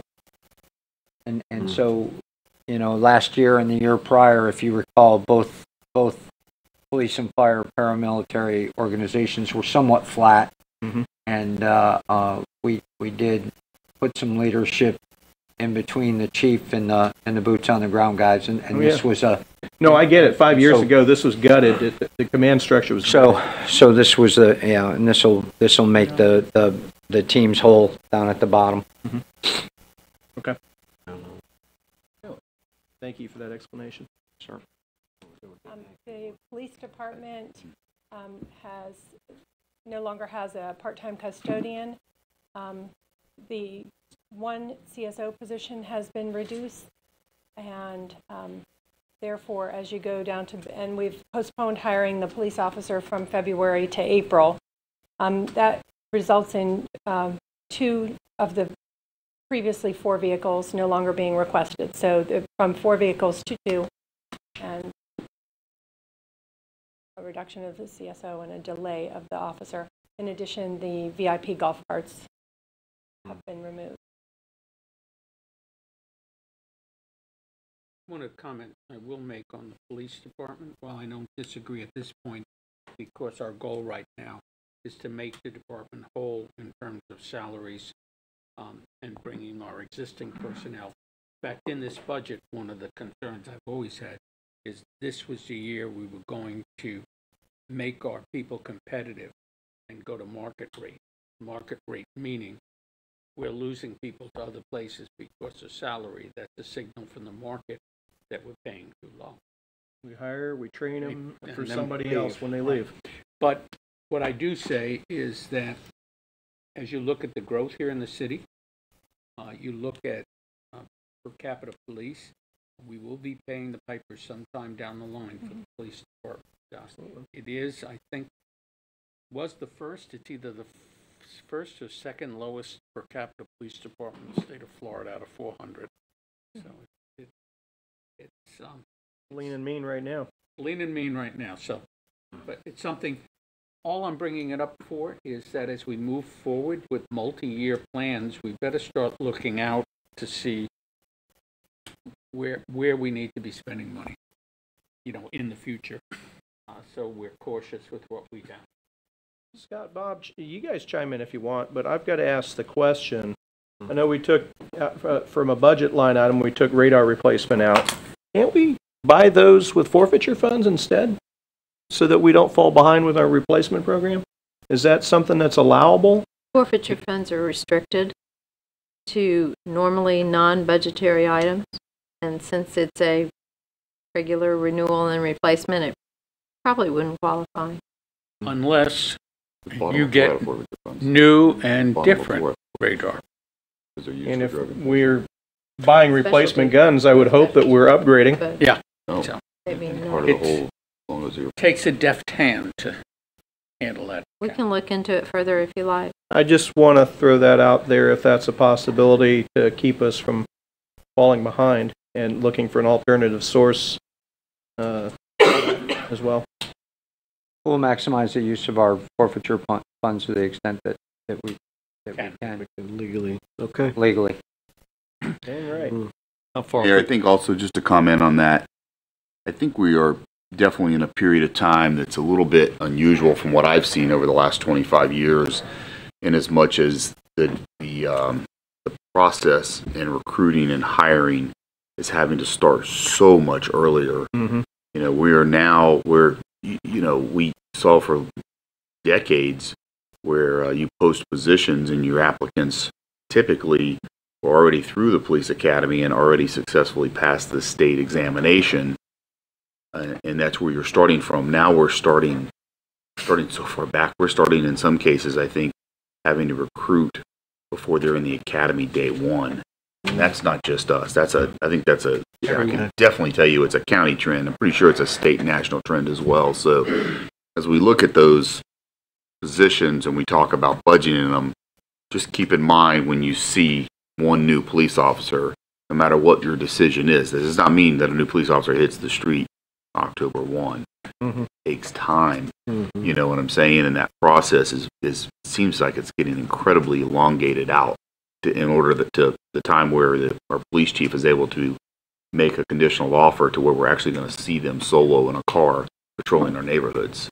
A year to 2 years. Yeah, and it may even get farther out. I don't know. I don't know what. It's kind of scary. If this trend continues, we could potentially have officers on the street busting people for DUI who are underage themselves. I think we've got departments now that are making conditional offers of employment on folks who still have 2-3 months left to finish their service in the military. But just to say, hey, when you get out, we've got something for you. We'll send you to the academy. We're doing those kinds of things, and that's a year before that person actually gets in the seat. Tell me if I'm wrong. With three months ago, they estimated over 200 openings with all agencies, including the county and Volusia County, and that's where we're competing against. I think you're still there. And certainly against a sheriff who is not shy about saying if we don't take care of him, he'll be glad to hire him from us. Yep. The other thing, Mr. City Manager, it's still understood that because of the delay, Scott, in the past we had suggested that we would permit overfilling positions for purposes of have people available as the positions open because of the long time frame. We still in that? When that position presents itself, we'll do everything we can to double fill them. Okay. Just a quick comment and a question, actually. Our new CSO, our CSOs do a terrific job. I see them out there every morning. We've got a lot of community volunteers. What do they do differently? Can the CSO be those duties be fulfilled by volunteers for a year before we look into adding two more units? I can speak to that. If you don't mind. Yeah, I will share with you that we do not have a lot of volunteers anymore compared to what we've had in the past. And to some degree, it's because as we had volunteers, we would give them more and more tasks and ease them into things. And then when they got into those tasks and doing those things, they were like, yeah, this is not what I want to do as a volunteer. Boat ramps, school zones, helping with animal control calls, things like that. You might find a couple here and there, but by and large, that's not really what they bargained for in terms of their volunteer service and doing, working some of the local events and maybe doing some patrolling to be in the extra eyes. The CSOs are the ones that are really having to do a lot of those tasks out there where you're standing out in those school zones for 3 hours in the morning and 2.5 in the afternoon, and it's hot and it's raining, and you just can't leave because we don't like the weather or you don't like the humidity and all that kind of stuff, as well as helping out at the animal control things and stuff like that. And because we certainly you're right on with the thought process, and I can tell you, even though I know I've been out 6 years, that we looked at that constantly, and it just became very, very difficult to find volunteers that you could train up and then get them to do that as a volunteer consistently through the course of a year. It's really a tough thing. So, but on that note, increasing the size of our volunteer staff and being able to use them where we can is definitely something we need to continue to look at. And those CSOs, they do what we are able to utilize them for is actually pretty darn good. We get our money's worth out of that for sure. Anything else on policing?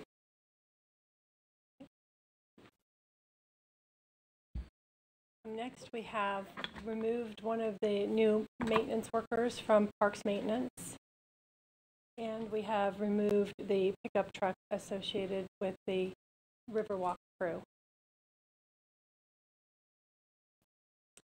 That is. Oh, and finally, we have removed the ongoing, the Port Orange 150 celebration. We were going to have it ongoing for Founders Day. So the 150 celebration will continue, but the reduction that you see here as the removal of an ongoing celebration in subsequent years. It happens in November, so you would see part of it in this fiscal year. So that's what that reduction is. In addition, we've removed the Art Fest. Yes. I'm sorry. Can we back up? Of course. 8-passenger van for Riverwalk activities. It's under park maintenance, but used by recreation supervisor. Can we explain that? And what are they going to need that for? The remaining passenger van? The new 8-passenger van, the $27,000 one. It is intended to be used. I was meeting this morning actually with Susan and Peter about that van. That would be used for the programming activities at Riverwalk.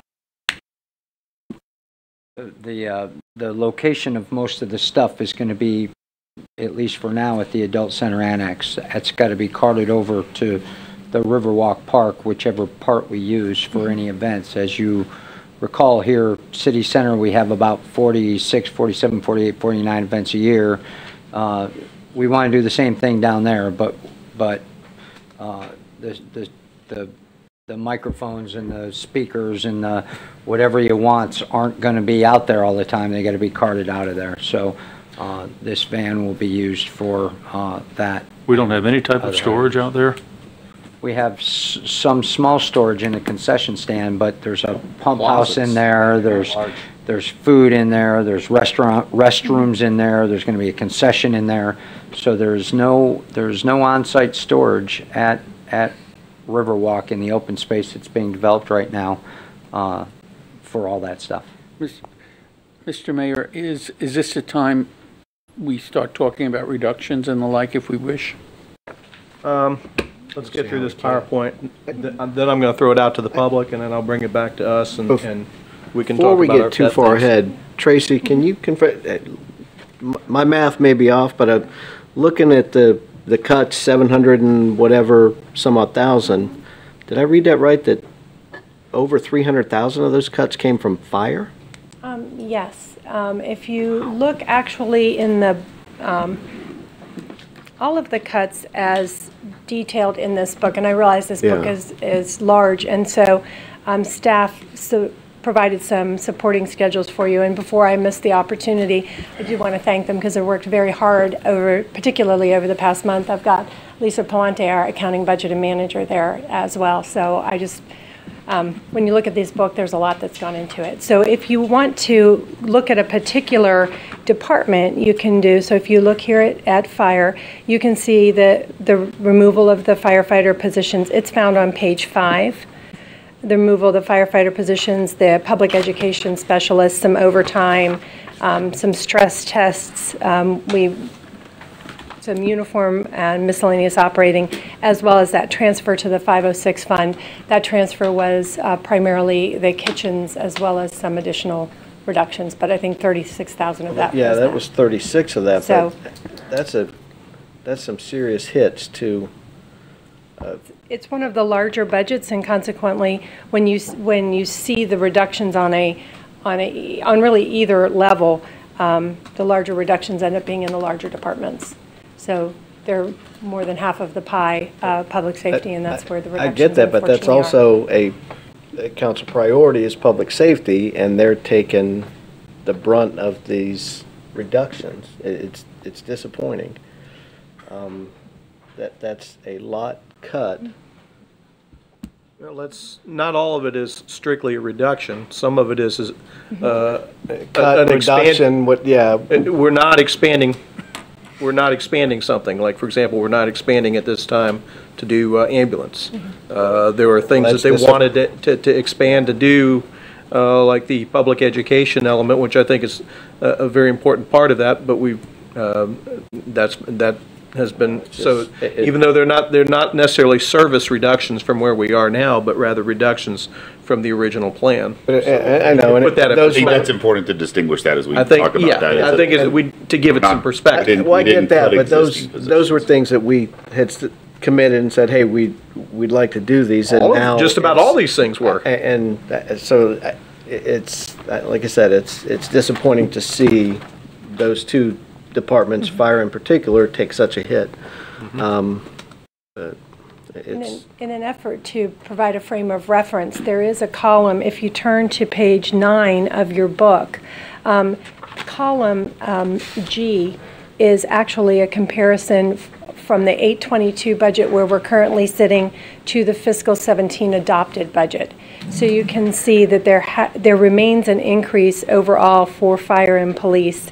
Fire has a 4.1, police has an 8.6, much of which is in the pension. So you need to then drill in, and so you can see that a lot of that increase is in personnel as opposed to operating.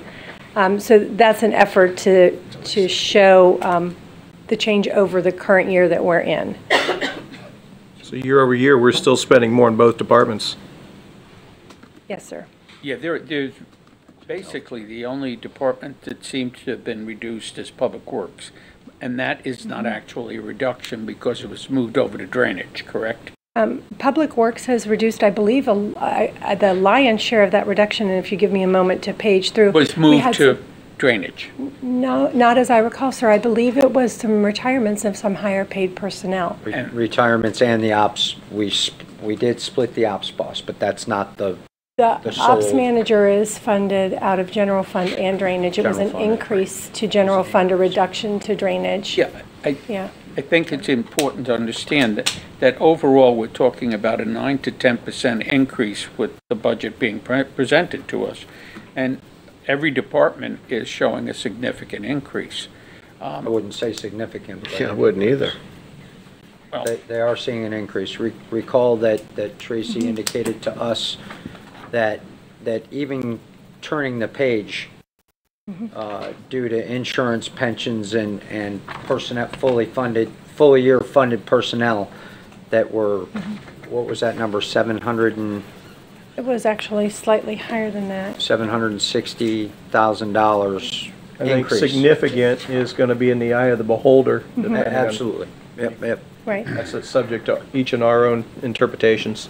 If we take the increase of revenue of $1.5 million and we remove non-discretionary expenditures, which are things such as fully funding partially funded positions in the current year, increases in employer-paid insurance, as well as pension, that brings that increase down, that additional money that's left down to about $958,000.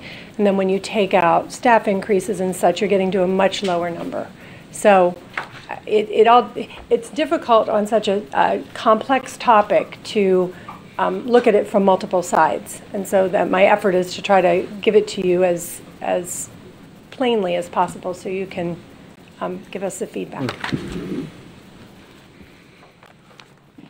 Moving on, I wanted to remind you that there are, so here we've covered this as well. I believe we had gotten to the final slide where the 150 celebration and the Art Fest has been removed.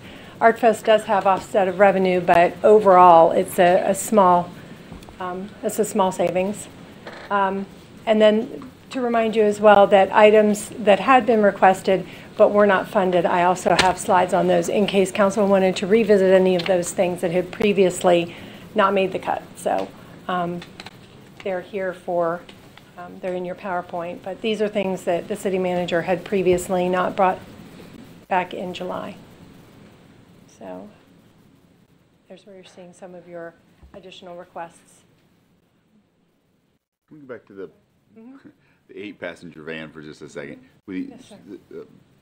Jake, the van's not designed to haul 8 people. It's more Yeah, so the size that the van needed to be able to move equipment That's stuff, right? Yeah. Did more we- cargo. At one point, we talked about that once Riverwalk was fully up and running, there would be portable stage systems. Are those things that those would be rented, or are those things we have in-house or thought we would be in-house? And I'm getting the yes to rented. Yes to rented. Okay, so then we don't have to be able to have something that moves and stores that. I would say no. For Roger that that. particular. Got it. Okay. Yeah, I guess I'm just seeing a different vision for Riverwalk. I don't. 2 new recreation supervisors. I don't I think the park is a park. People are going to use it. People are going to be there. I don't think it's our responsibility to put an event every other week on out there. And that was council's direction. Yeah, before you got here. that's why that came about, is it's a venue for events, to bring people to that area, so you can't, I mean, we're building it, we're hoping they come, we gotta have events for them. Even if I you have don't private. think we have to have events. Private people are going to do it, and it's a park. People are going to use it. Well, even if you have private events, you still have to Yeah. have parks personnel to interact with them. Yeah. We have that's private it. events at Lakeside and things, and there's always staff over there, working when these events are going on. Gentlemen, I tell you what, as we start, you've gotten through the have one more. presentation. You got one more? I have one more point of clarification. Okay. There are, you refer to recreation supervisors, but that's the position. Actually, the two of them, one of them is associated with Riverwalk, one of them is associated with the athletic department. So in my shop, I end up calling them athletic supervisors so that I can keep them straight. Two different, yeah. So the one position is designed to address the growth that we have seen in athletics, and it would be used to take we currently have one supervisor. We would allow one to handle the youth and one to handle the adults and the special events. So that's what would happen in You athletics. have more people participating, more people paying fees. Yes. You need more people Yes, to. there's been an 80-something% increase over the past few years, Yeah. as I went over the figures earlier today with Susan and her team. But do The other one any is of for those Riverwalk. do any of those fees offset that? Because a lot of these people are coming from out of town, other cities, and I don't want to use Port Orange dollars to pay for somebody to operate a league for. So the majority So of people are out of the those city. people do pay fees, and Yeah. they do come to the city, and they do pay money. Then if it's And they do if- want the service that we're then I would think falling behind in. I would think if the growth of these leagues would be seen in the revenue to be able to pay for it. Yes. No, it's not coming from them. It's coming from the taxpayer. Yeah, but you also, I mean, with There's the revenue, so. with the events going on at the park, we can't pool, because the rec program's busier, we can't expect her to pull somebody from there to go handle something at Riverwalk. So- We got to give the. So I was want talking about to athletics in that I want to be situation. clear here that if 50 more people are in athletics, then you get the fees of 50 more people, and that reflects in the revenue. Remember, the ad valorem taxes aren't all our revenue. It's a fraction, a 35% fraction of our revenue. yeah. There's other revenue out there that's accounted for in the budget. It's so it's just like Riverwalk or Port Orange 150. Port Orange 150, you see that it costs us, I think, $29,000. We're getting $29,000, give or take, to pay for it. It's in not support, yeah. taxpayer money paying for it. It's sponsorship money, but it's still in this budget as a $29,000 bill. Right. Yeah. Yeah, I'd like to see distinctions on that as well. And our Tracy, I'll give it back to you in a minute. The other thing is the folks not in Port Orange that are playing sports in Port Orange is less than 10%. There are two cities right now that are waiving their out-of-town fees to get people to belong to the rec department. So we do charge a differential. No, we do not charge a differential, but it's less than 10%. But frankly, I'd like to see the numbers differently though, because whether or not they're coming in from revenue from fees, that's factoring in the millage rate that we're looking at. No, it's not. Sure it is, because all of that number's equaling up to the number that we have to decide on, is it not? No, I not understand from what revenue both from sides the- are saying, but I've looked at it. And the amount of money coming in by fees, which I'm not opposed to, nowhere meets the amount of money we're paying to run those programs. So we are subsidizing all the programs with taxpayer money. And, if you agree with that, which most people do, that Right. recreation should be provided, but I don't think it's fair to convince people that the fees are covering the expenses. You're not. Really not. For example, the event coordinator at, Lakeside, are they covered by the amount of money we take in on Lakeside? I mean, I have those questions, and every time I've looked at them, the ones I've looked at, there's been a significant amount. So the problem we have. It's going to vary from program to program. It's going to be program to program. We're subsidizing, and the question we have to ask is, where do we want to put our money without stressing our general fund and our local taxpayers? And how much is right? Yeah, my point is, you know, this say $55,000, all right, that's, you say that's going to be taken care of by the fees. That number is used in the total number, which, based on that total number, we say we need this millage rate to get to. Mm-hmm.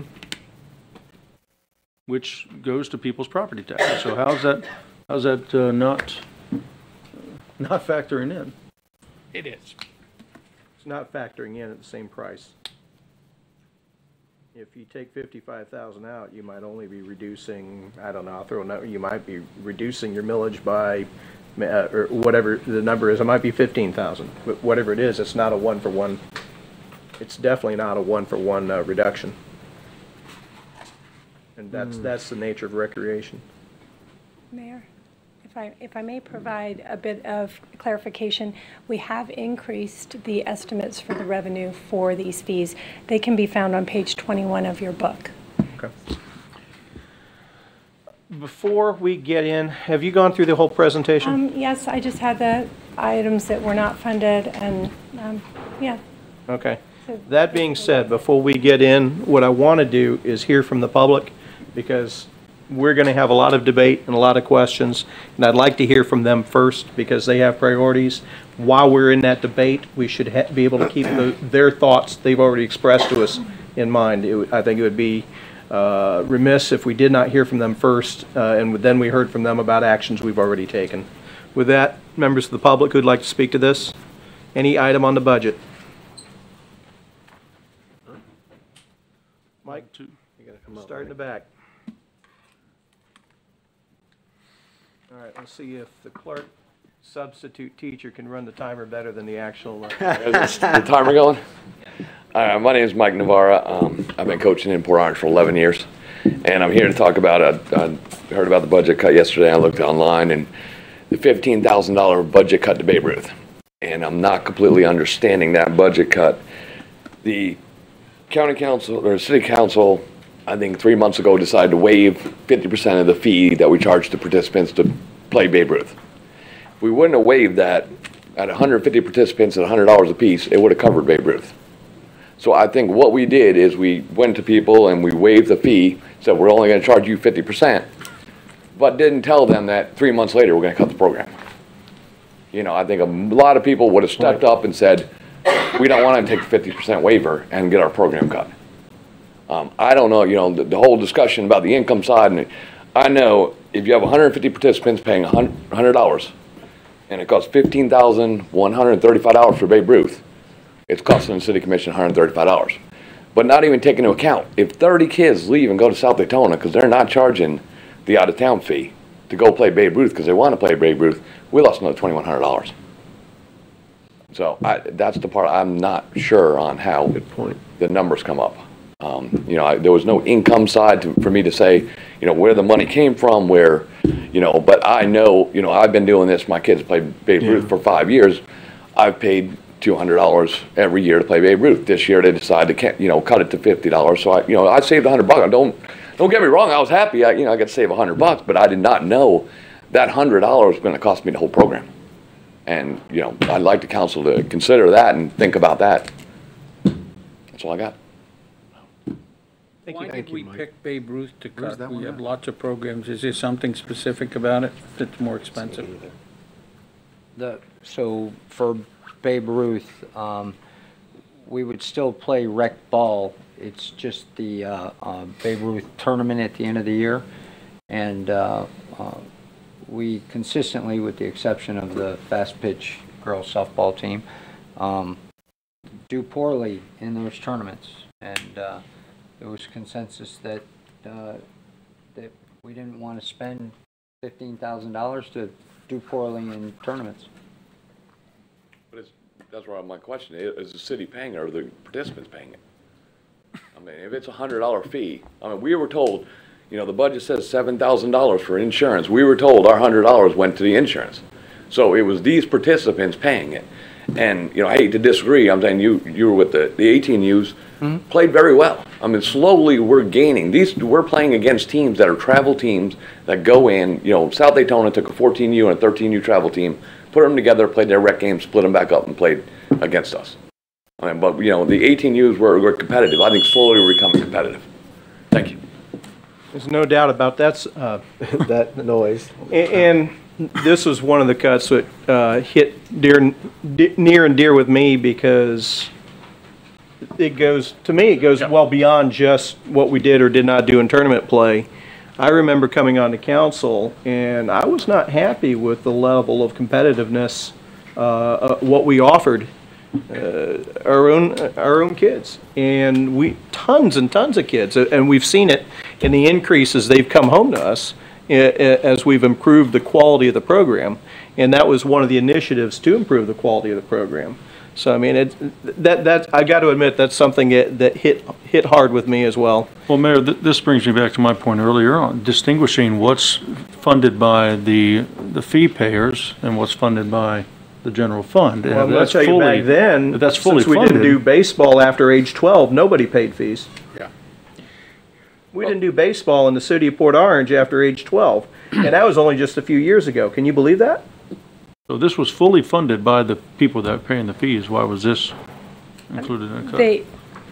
Currently, there was revenue of $3,000 budgeted for Babe Ruth and expenditures of $15,194, making the net cost to the city of just over $12,000, which was the amount that was saved and factored into the new balance budget. Does anyone want to save Babe Ruth and find $12,000 in cuts elsewhere and put Babe Ruth back in? I would, but I don't know. Of course, the bottom line is, where's the $12,000 going to come from? I don't know yet. Let's talk about it. Okay.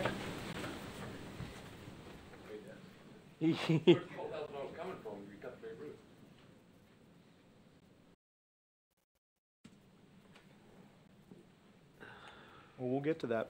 Okay. Other items from the public? Yeah, Jim, too. Mr. Naftal, are those Crocs? Yes, they are, Manager. Beautiful. We get together later and maybe talk about them. I love those and things. that kind of stuff. Ted Naftal, Chickadee Drive. Gentlemen, this is a serious matter. You guys are working on a budget, but yet the way we're working on it is, as Councilman Ford outlined it last time I was in these chambers, as a game. As a game. We put 20 cherries up on the board to begin with, and then we whittle those 20 down to 10, and we say, gee, what a wonderful job we did. Where is the underlying analysis of the revenue and the expenditures in this budget? I certainly haven't heard it or seen it in these chambers. It was also noted that money is hidden in this budget, and well, it is. Go to page 32 of your CAFR from last year, $3.6 million. That was the overage with last year's millage. So the only millage you should be looking at here tonight is the rollback millage rate. It produced a surplus last year. Why won't it produce a surplus this year and next year?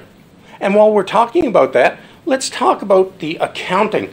We're running a scam here is what we are. We have two sets of books. We have our annual books, and we have the books you look at here every month. They're not the same.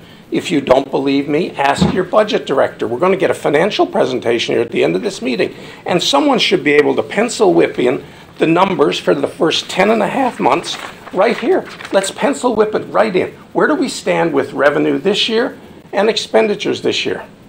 And we will be told, no. We don't account for it that way as we go. The accounting at the end of the year in the annual financial report is different than the accounting you guys have been looking at here in your budget. And that is not right. That is not a serious appreciation of what we're doing here tonight. It shouldn't be. I stood here a year ago and I told you your revenue estimates were understated. And sure enough, the CAFR comes back and says they were understated by $1.56 million.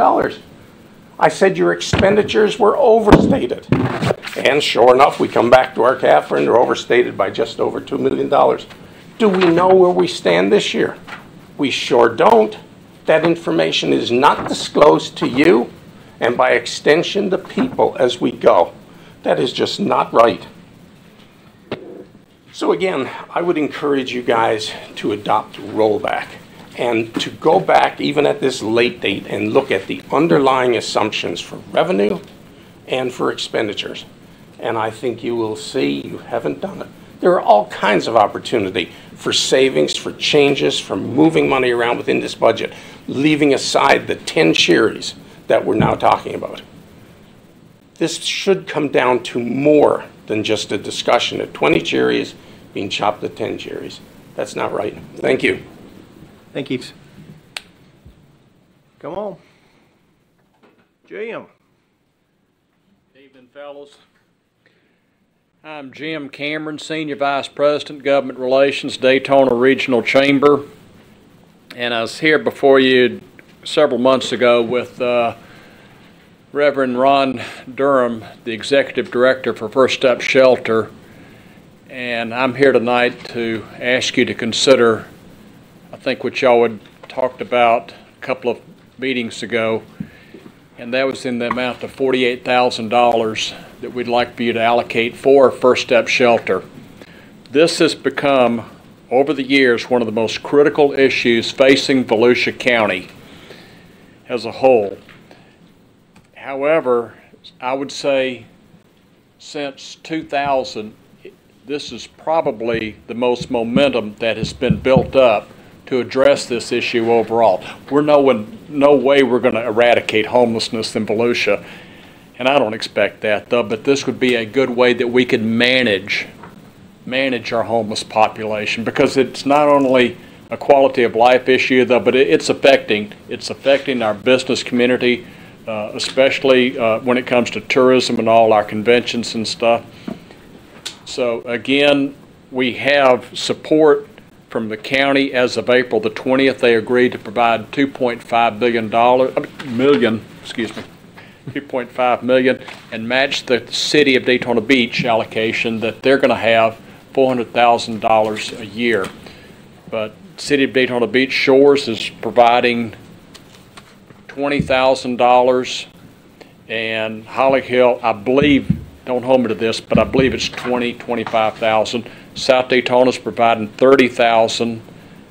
Ormond Beach is providing $82,000. And again, this is something though that we would very much appreciate y'all's support on. We would have room at the end, in so many words, room at the end.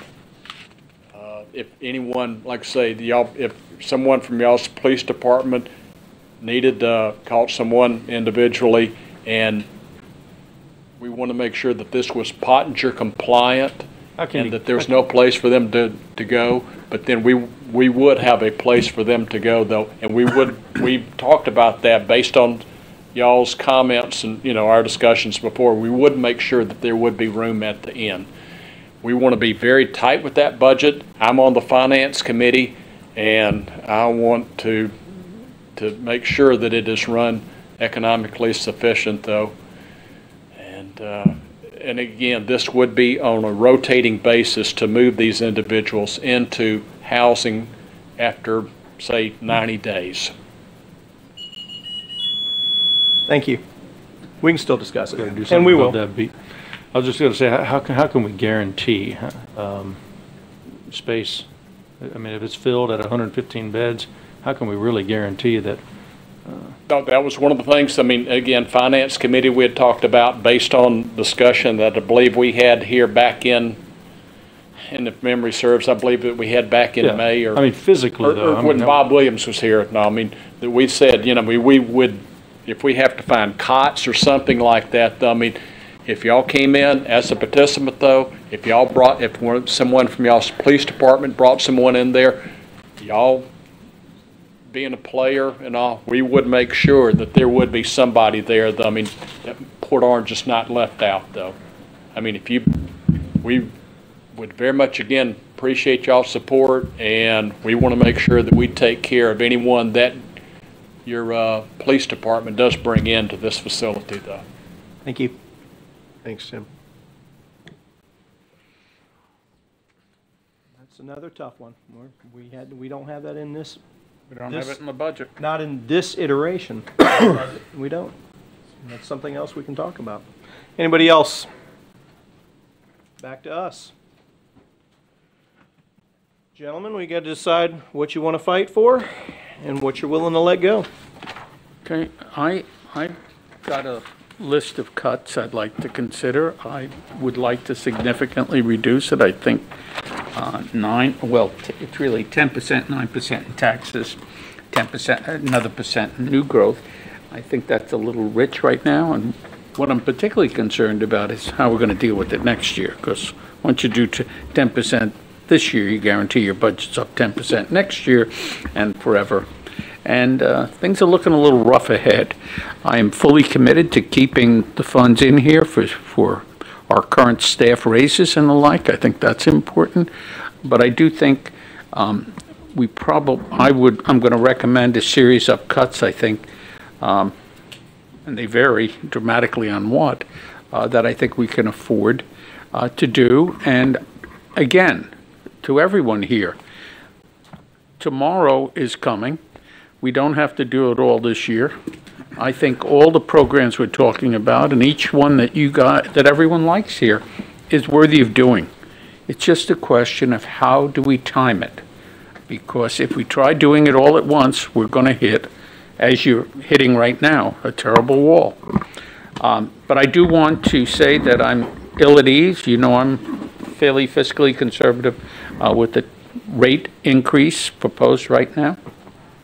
So I'd like to, for example, start off with something that I'm serious about, but humorous too, because you knew I couldn't get by this year without doing what I do every year, recommending, I think the $40,000 in consulting fees or something is for our lobbyist.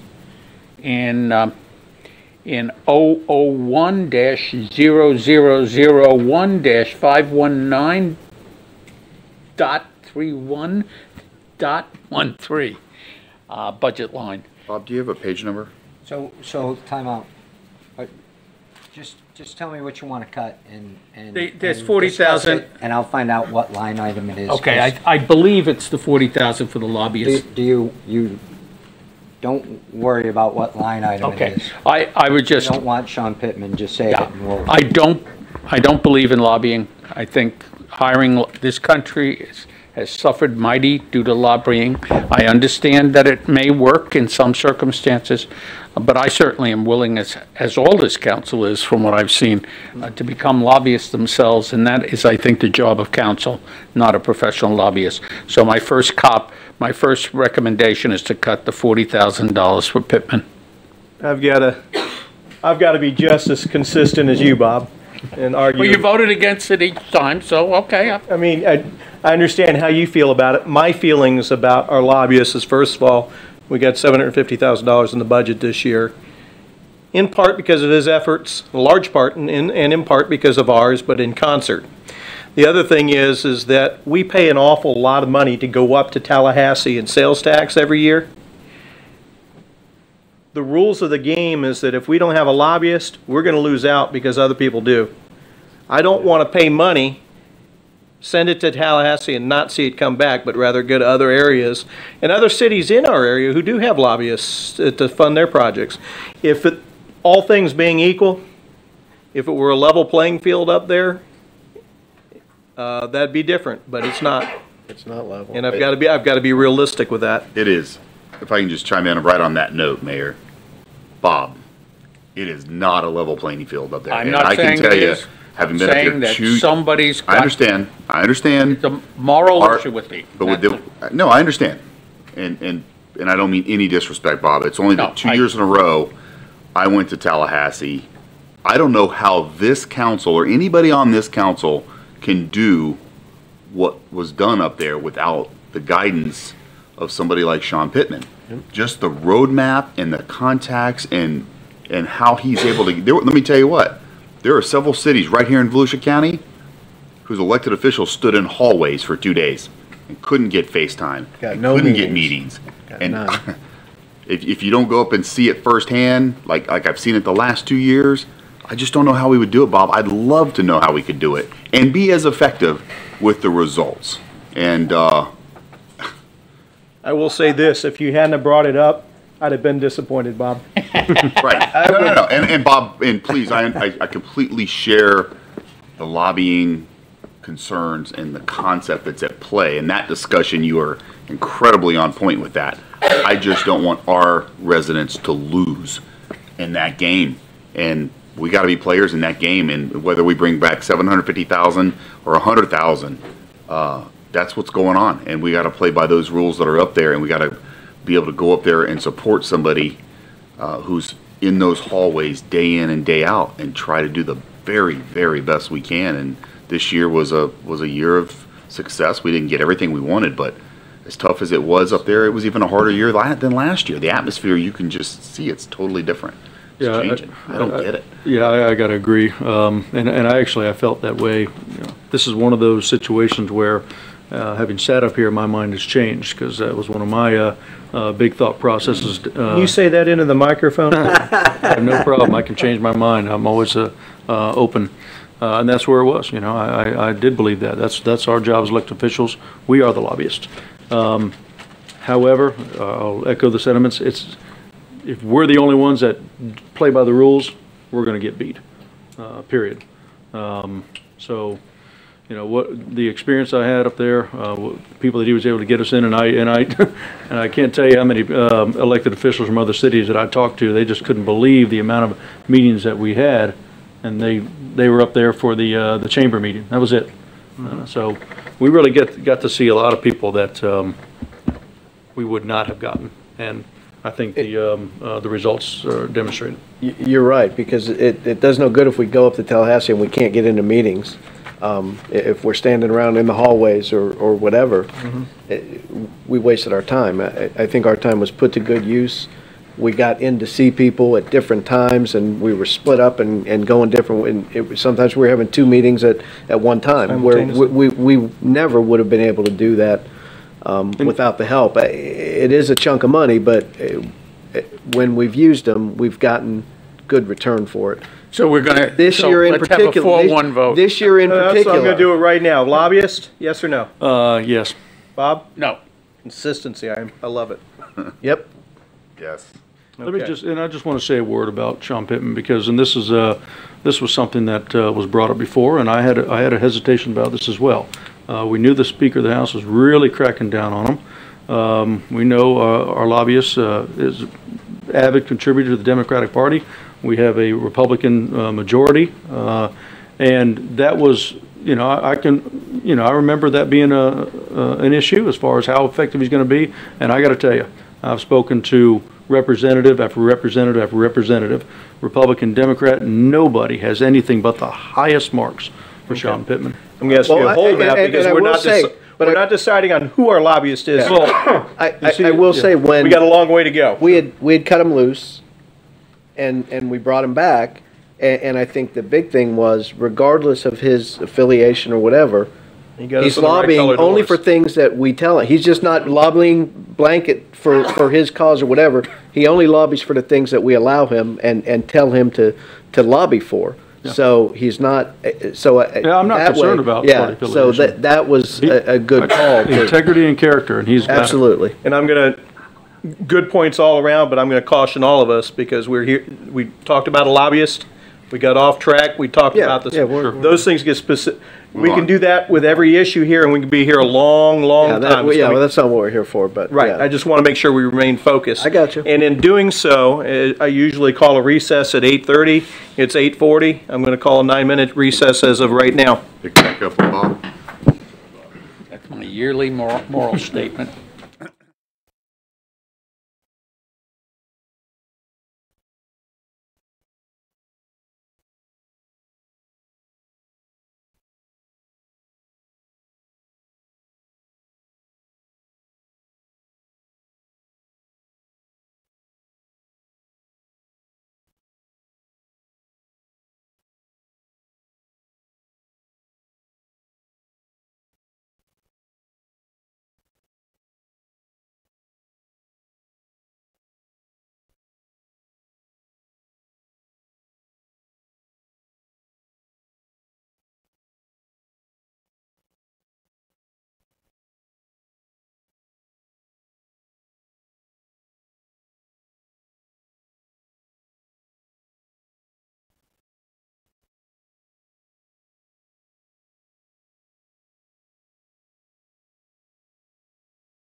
See a lot of homes in Port Orange with new roofs. Holy shit, give me that job. Yes, indeed. And You know the story. Somebody said, you don't know Ken Parker well enough to get that much money for CDBG. We do got a little bit of savings. Bailey's Had them all by the short hairs. Yeah, oh, I know. They made a mistake.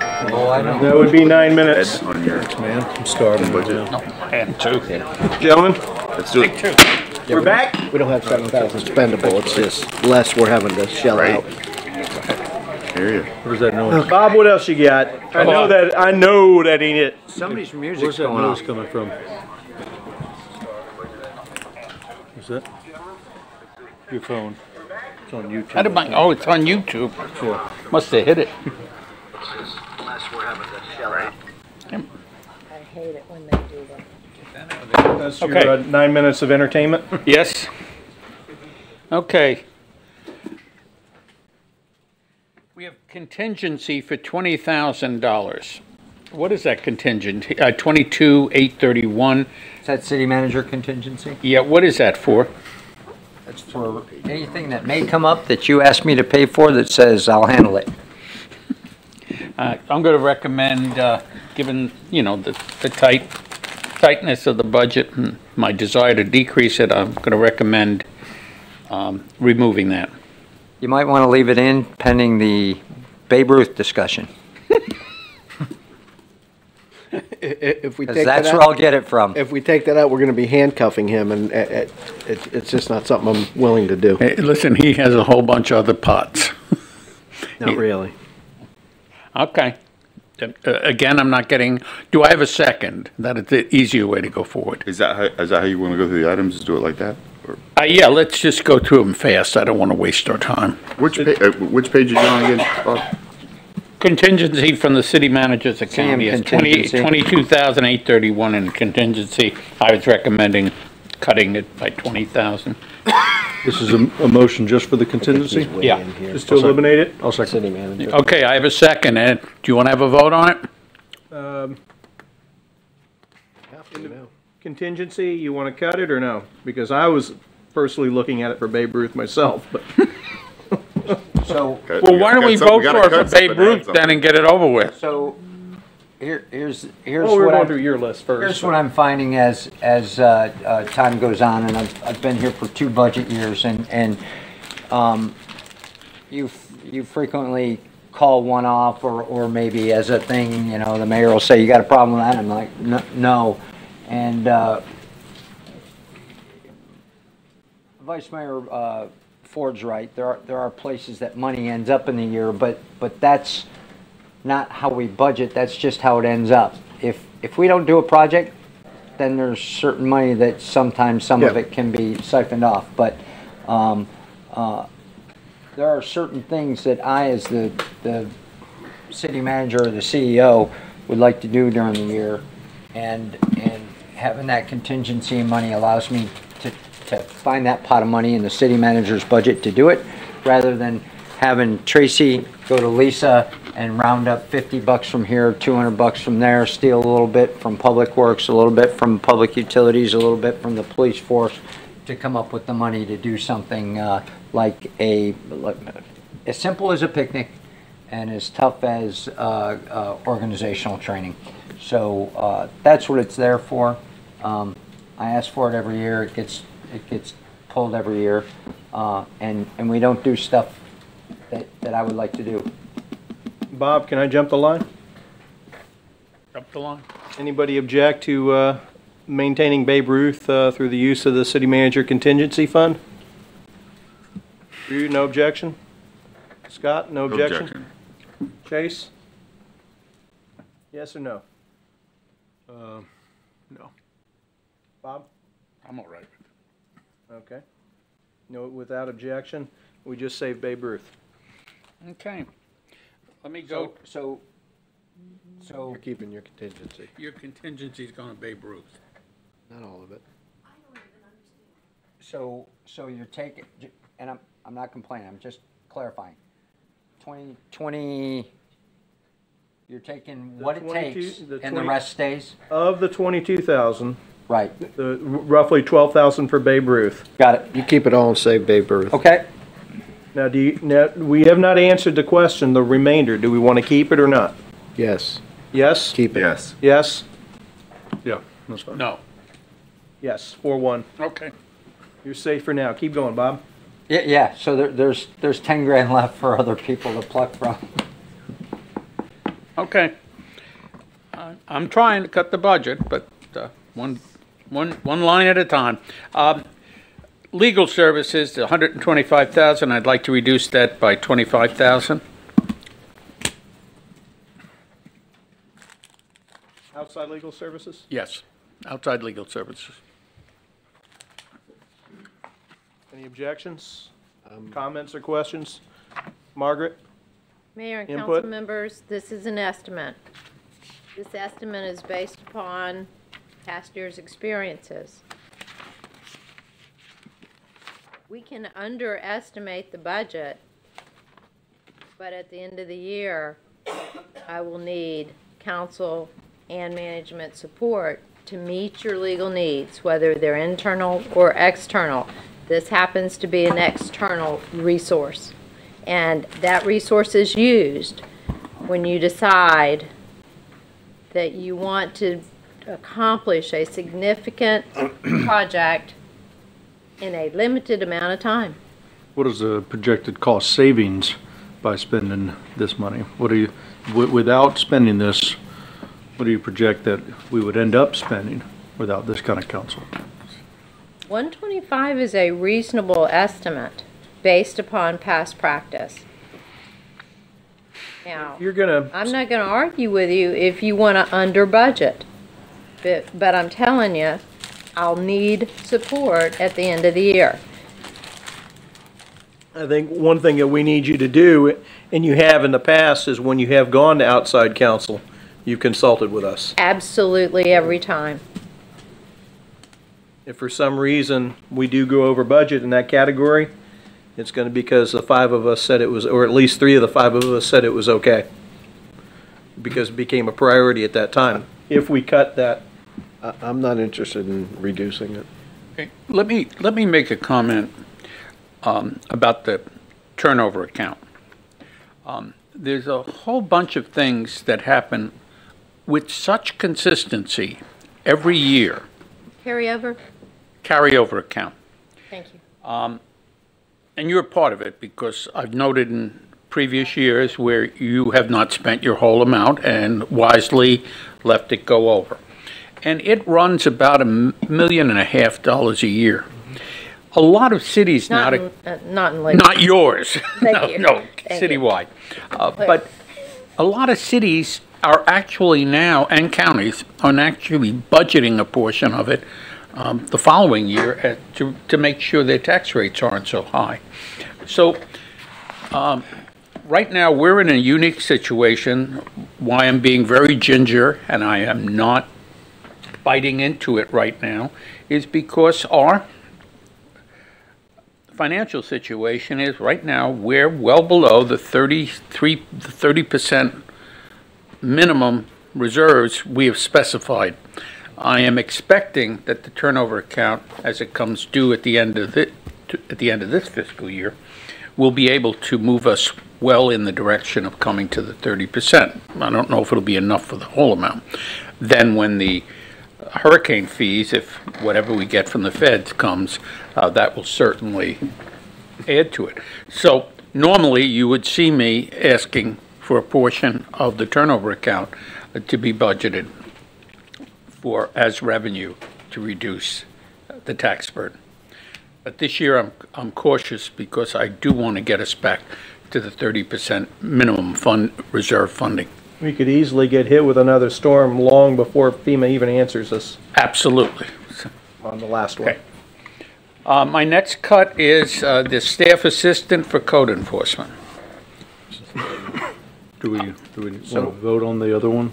No, we did not. Oh, we didn't vote on legal. Okay. Chase? I'm sorry, Chase? Yes, do you want to reduce that contingency by 25,000? Yes. Bob? Yes. Scott? Yeah, I'm going to support that one. Drew?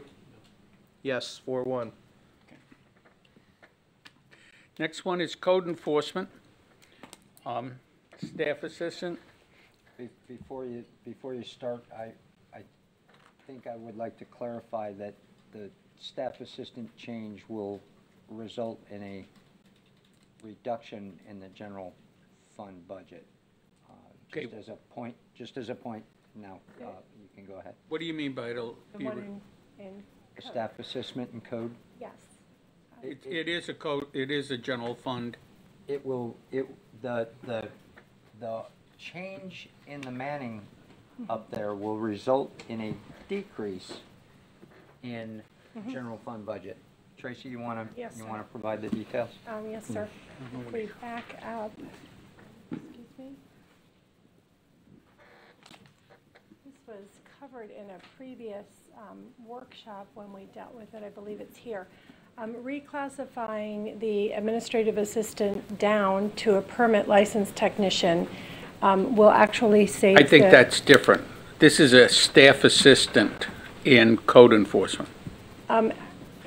This is related to it. It's related. It's a shell But game that all comes out The actual less. increase, thank you. Yes, thank you, Lisa.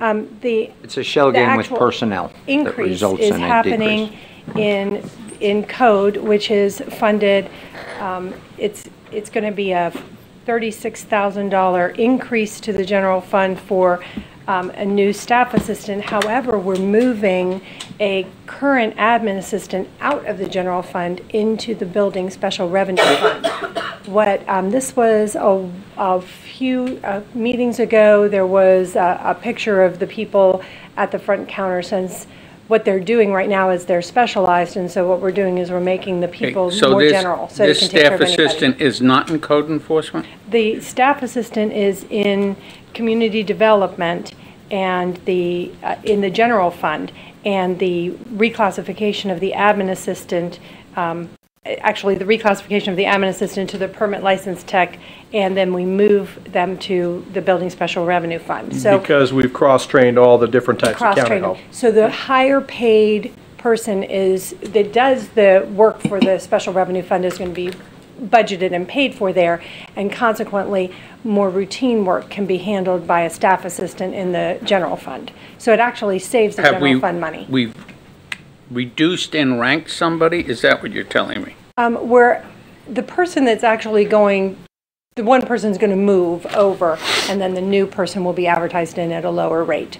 So we're downgrading the position when we have the opportunity. Then I'll withdraw it. When it's vacant. If it's Yes. going to save money, I'll withdraw it. The other thing it does is in community development, if people come in and that particular assistant's on a break, lunch otherwise, for what they need, they can't get service, but now they'll be able to, no matter who's there, and that eliminates a problem. Am I explaining it right, Wayne?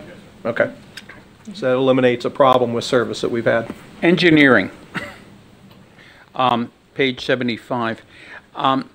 Just a reduction of 10%. Is that general fund money, or is that the building special fund money? I'm only interested in the general fund because that's the tax. Page 75 is in the general fund. It's within community development. Right. And so on page 75, you're looking at what's line item, sir? 13/001/19. Other professional services? Yes. Mhm. So you see there that 47,000 was budgeted to increase the construction inspection. What the department does is they take the But don't we get peaks. paid for the inspections? Well, yes, that would be up in the revenue line. You're looking at the expenditure line. So why would we call it, okay, so it's really self-funding? There is revenue associated with it. I haven't drawn. Then why I are don't- we, okay, so we're budgeting money to hire people to inspect and then charging people for the inspection. Is that what's going on? We do charge So for somewhere these. else, that money's coming in as a revenue? It's coming in as a That revenue 40 line some odd thousand will be a revenue on some other line? in the general fund. Yes, sir.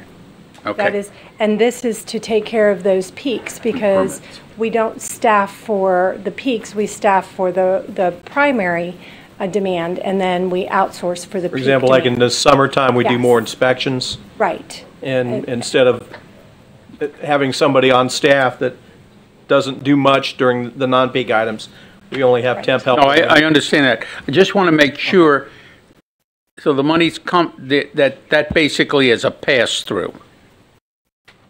Yes.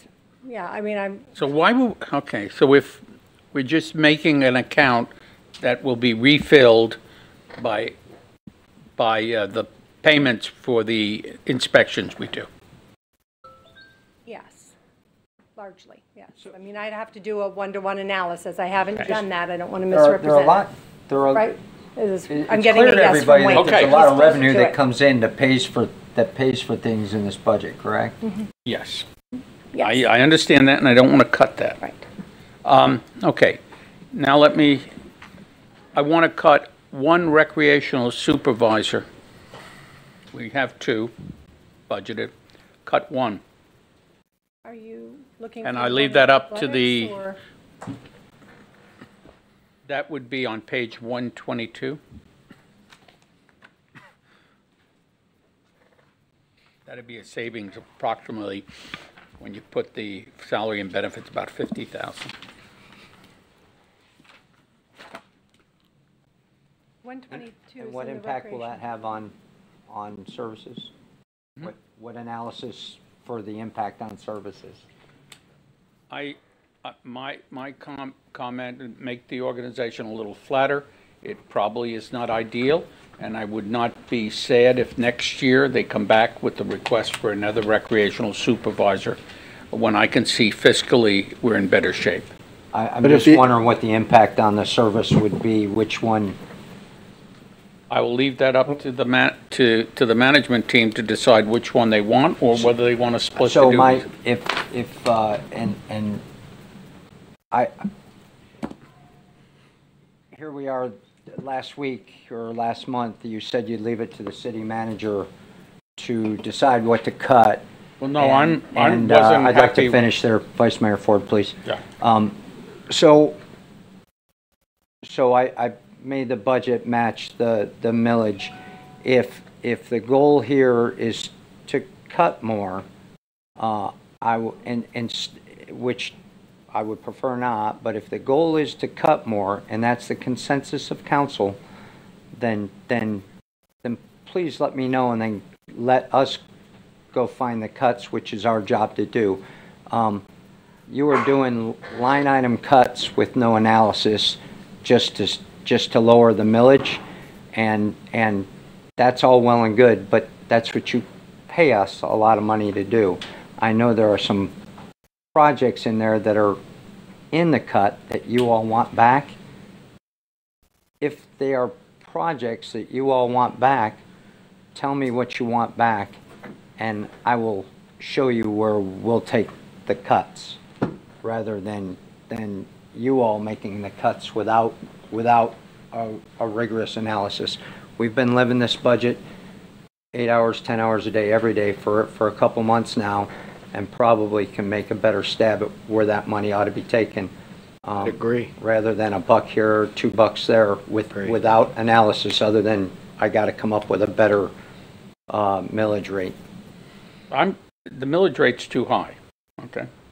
The millage increase. That's a consensus of council. Well, no, I don't know if that's my concern, that's my view, and I'm not putting a word in any of my colleagues. So I am trying to find out legitimate places to put it. That's one, and why don't we just tell me whether you agree or not agree, and then we'll go on to the next one. Agree or disagree? I'm not trying to, I don't understand What what are we're we agreeing agreeing and to? disagreeing to. One recreation, cut of one recreational Do you wanna supervisor. cut- I don't know the impacts of that yet. I'm not interested. So in as of cutting. right now, the answer would be no. We're opening a new I park. can't even have the discussion if I don't understand the impacts of Yeah. I can speak. what we lose, what we gain. Save money. Because really, did I not understand, and correct me, maybe thinking of something different, but it's not 2 rec supervisors, it's a supervisor on a recreation side and, yeah, okay. One in athletics. Yeah, right. Yep. So it's not 2 folks doing the same. No, I'm saying we just got one of the positions. They're new positions. Both of them are new positions. And I'm saying just one new position, just like we only provided one new position for the fire department. And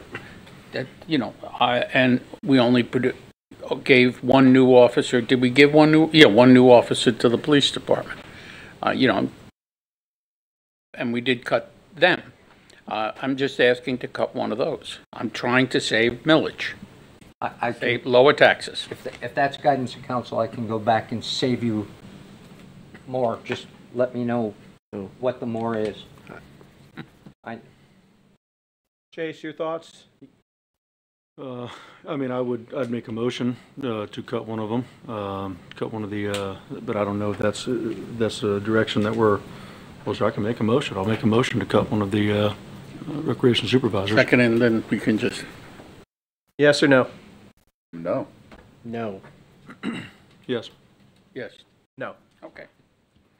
And let me do my last one. 8 passenger van for $27,000. Passenger van, yes? Yes. Keep it, yes? I'm sorry. The 8 passenger van to cut it. To cut it? Cut it, yes. So that's a no? No. That's a no? Yes. Good. Okay. I tried. Took your wax. Took my wax. Chase? What would you like to fight for or cut? When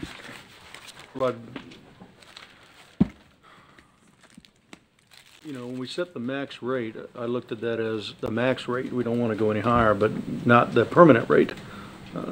So I'd like to see what staff would come up with. That's what we pay them to do.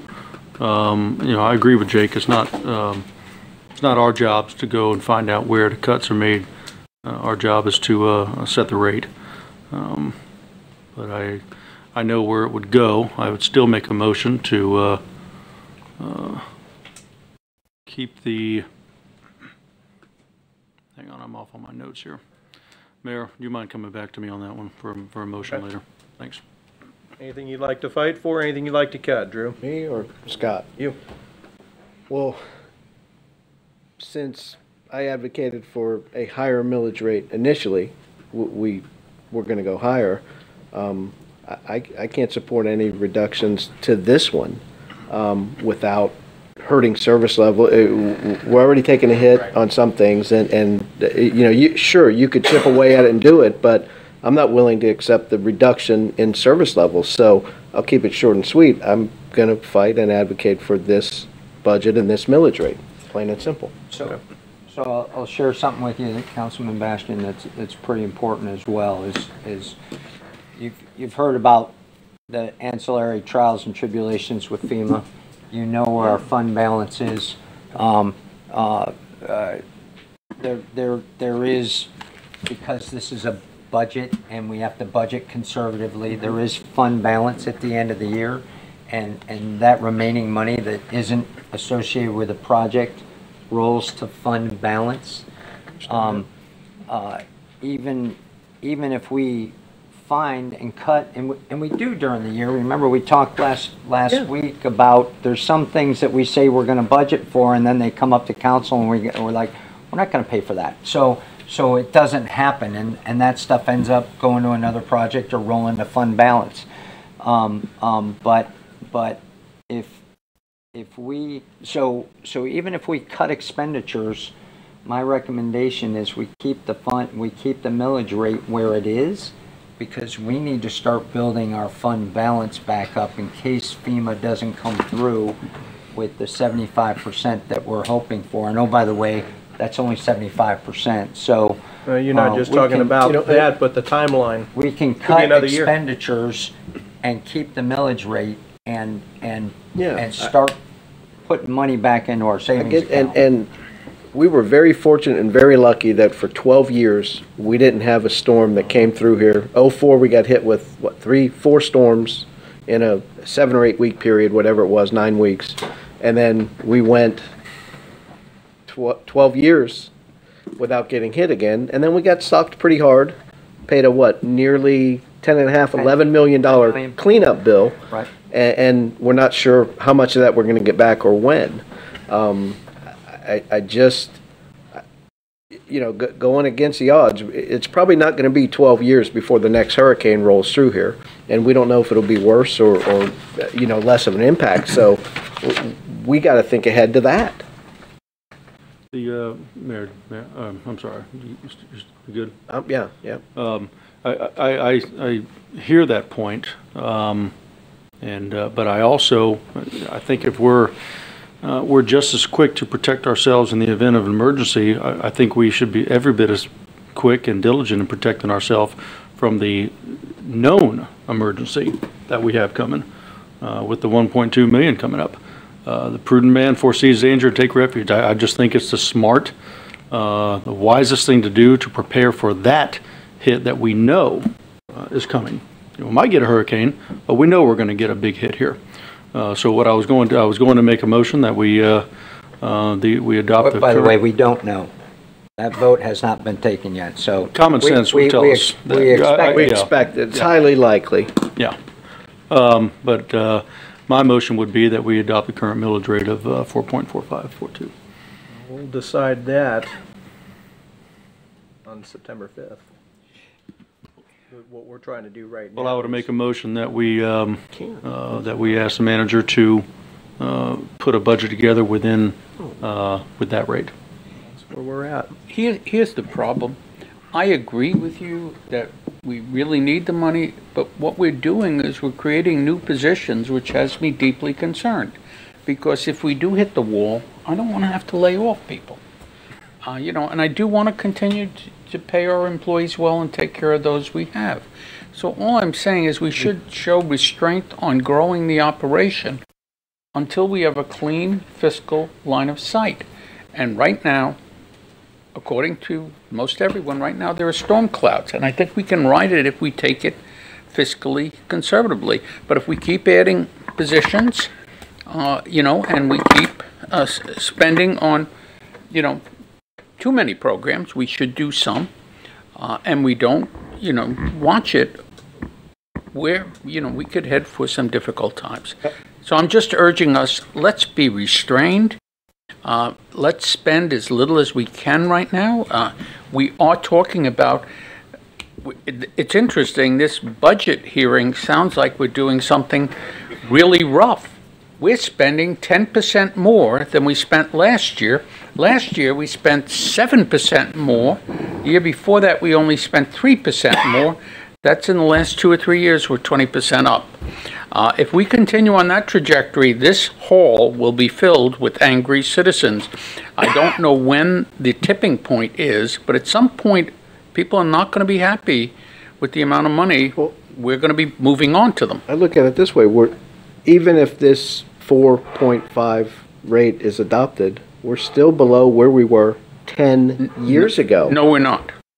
Millage rate wise, well, yeah. The millage rate, but millage rate's irrelevant. You've got to understand the assessment.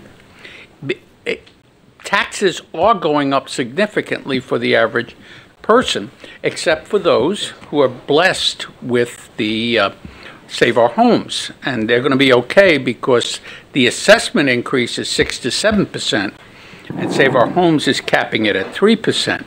But you realize millage is only half the equation. You can't interpret millage without understanding assessment. Okay, we are totally off. Okay, good. We're off. We are off base right now. Okay, good. We get back to the big question. Right now, the question is, are there programs you want to keep?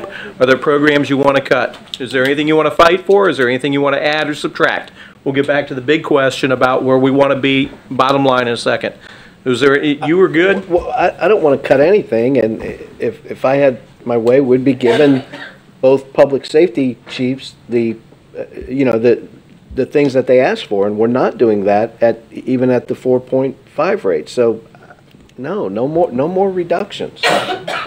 Scott? Well, I think we've just had a brief philosophical discussion about whether or not it's council's decision to be cutting programs or working based on an arbitrary number we're picking on the millage, right? So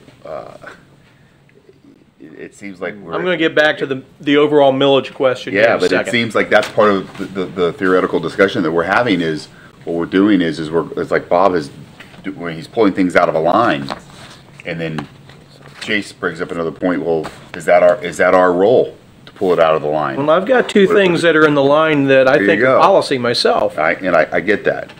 You know, my concern is if I'm adding money or we're decreasing funds, I want to know what am I gaining and what am I losing.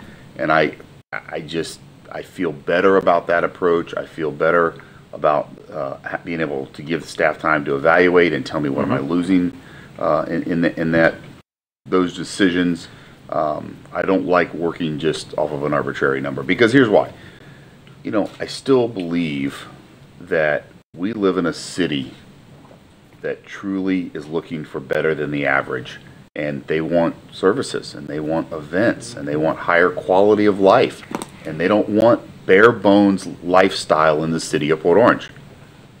I've yet to ever meet a resident in the city of Port Orange that says, I moved to Port Orange because I want to live in an average place. That has never once ever happened to me, ever. And it won't. But I will meet a lot of them and have talked to a lot of them who tell you why they live in the city of Port Orange. And all those whys have costs. So I get that. And I do think we should approach conservatively. But we have to remember where we are. And what kind of a city do we want to have today and into the future? And, you know, credit to Bob and you and plenty of others in councils who kept things to bare bones and very, very tight constraints through really, really tough times. But what didn't happen was we didn't start incrementally coming out of those things soon enough. And so we've built that and passed that on, and we kicked that can of quality of life and services and events and the things that have made Port Orange special and the desire to make it special in the future. We kept kicking it. How far are you going to kick it? Well, I mean, I can come up with one right now. We cut street sweeping. I understand, Mayor, but what I'm saying is, how far do we kick the can until people walk around and go, you really are just another average city? This is where Is that what we want to be? Is that really what we want to be? No. I don't want to be that. I could live in the same square footage home that I live in today in many other cities for about $75,000, $80,000 a year less. It's not what I wanted. And I don't think it's what most of our residents wanted. So it's important to me to have the discussion about what are we losing? What are we gaining? What are we trying to gain? What are we trying to accomplish for our residents that make them feel like this is not that average city, and that those amenities, those quality of life issues, those higher levels of services, that they're here because you wanted them and you want to invest in your city in that way. That's what I'm looking for. Now, I'm going to throw two things I think from a policy standpoint out. Right now we have nothing in there for a homeless shelter. And I do think we need to be Pottinger compliant. I'm not sure that we need to be writing a big check. Maybe we dip our toe in the water, see what we get for it, but if there's nothing in the budget right now, I'd like to find a way to fund $35,000. At least get us on the... How do we do that? I don't know. We got 25 out of the legal account. Well, that's true, but I like us to think about that, but I also want to throw this out there because on the balance, do we get value from Team Volusia the way we should? I don't know that we do. Those are two that I want to throw out. That was cut, right? We've cut some from Team Volusia. We didn't cut it all. We cut some. No, we cut some. Okay. We are an indirect recipient of, in my opinion, of what Team Volusia does. We're not a direct one. We've had one direct win, and it hasn't been that big. But as an indirect winner, I think we should be paying an indirect fee. Mm-hmm. And quite frankly, I think the job that Team Volusia's done has been adequate, but not outstanding. So, I mean, that's something for us to consider. What are we paying annually? We're 50 cents ahead. So that would be what, about 29,000? And what is budgeted in this budget? Yeah, I'd have to ask Tracy that right offhand. I don't know the number. I'll look for it. Give me a I moment. thought it was about 5 or 6,000, something like that. It was more than that. No, it's more, I believe. Let me look. I looked for it. The last census, we were at 56,000, so that would have, if you're using the census number, be Alan, about What's 28,000. our Team Volusia bill? You just did it. Do we have, it's in the budget? Yes, if you give me a moment and I'll locate it. There's only 500 pages there, Tracy. I mean, come on, no pressure. 365. What page? It's on to be 29. Thank you. Mayor, while she's looking at that, I just want to speak to, Scott, I extremely appreciate Scott's words on there, and I can't disagree with, certainly the thought about the city. I'm just, to explain why I'm on this end and my philosophical approach, because I just don't hear that from people. I'm not hearing a loud cry for more services. I just don't. And I talk to a lot of people, and I'm knocking doors, and often, while it's not campaign season, and say, hey, how are things going? And I get in great conversation. I just don't hear the demand for more services. I'll tell you what I do hear the demand for. Don't raise my taxes. That's what I'm hearing. And if the last few weeks or last few days is any indication, even though it's been explained to the people what they're going to get from the increase, I haven't had one person email me say, hey, excellent idea, let's do it. Have you had anybody ask you for less services? No, but I have said, well, no. What I do hear is the services that were taken, I guess, back in 2012 or whenever we cut, does anybody miss them? I'm not. Does anybody miss street sweeping? I can tell you they miss them. Yeah. Maybe, but per chance that people actually physically miss street sweeping? Probably not. But when our drainage system fails because we're not maintaining our streets, I'm not. So not everything is. Yeah, I get it. Is as obvious as you think it is. But we still. I don't think. I think this is. I don't believe that we're trying to live within our means, and that is always going to be my philosophical approach. It's as opposed to. Okay, now we are getting to the philosophical question that I was saving for last. Right now, we're talking about homelessness and Team Volusia. All right. Okay. Team Volusia is found on page 29. It's funded at $29,658. 29. That's the full amount. Yes, sir. That's because that's 50 per cents capita, ahead. based on a population of 59,315. Which the Census Bureau now actually says 61,105 for us.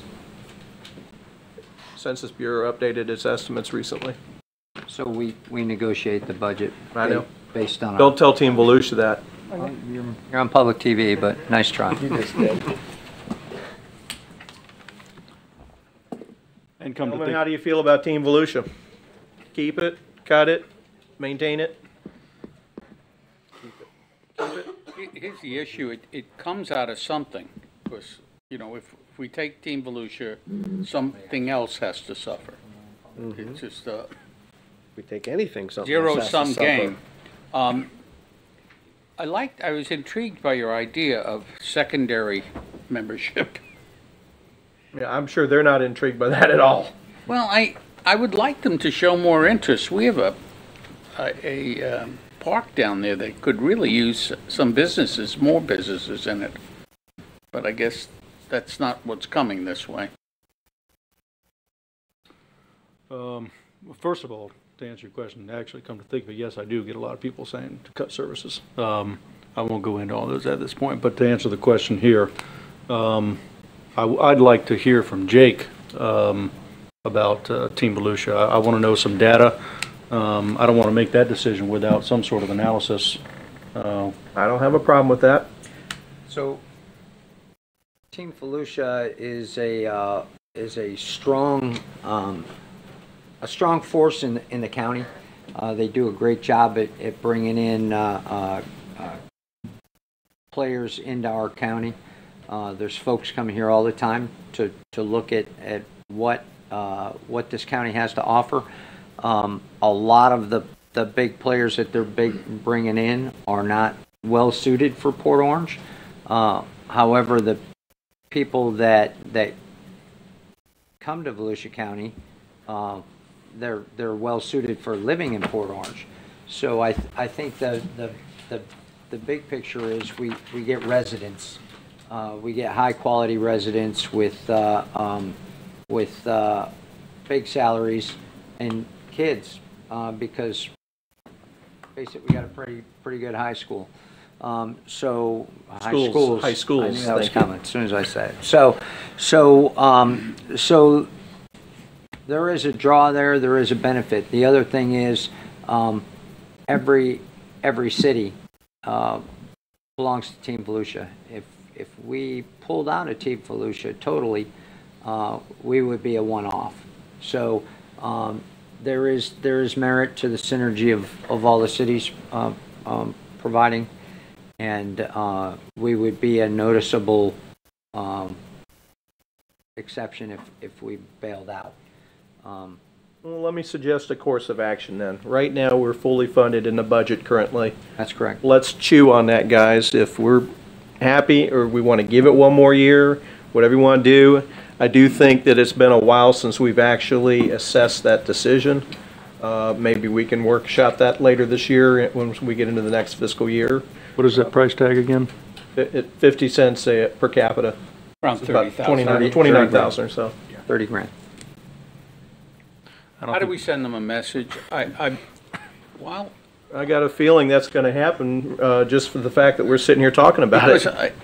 By the way, I don't know why I look at our business areas. They seem very consistent with what I'm seeing in other communities.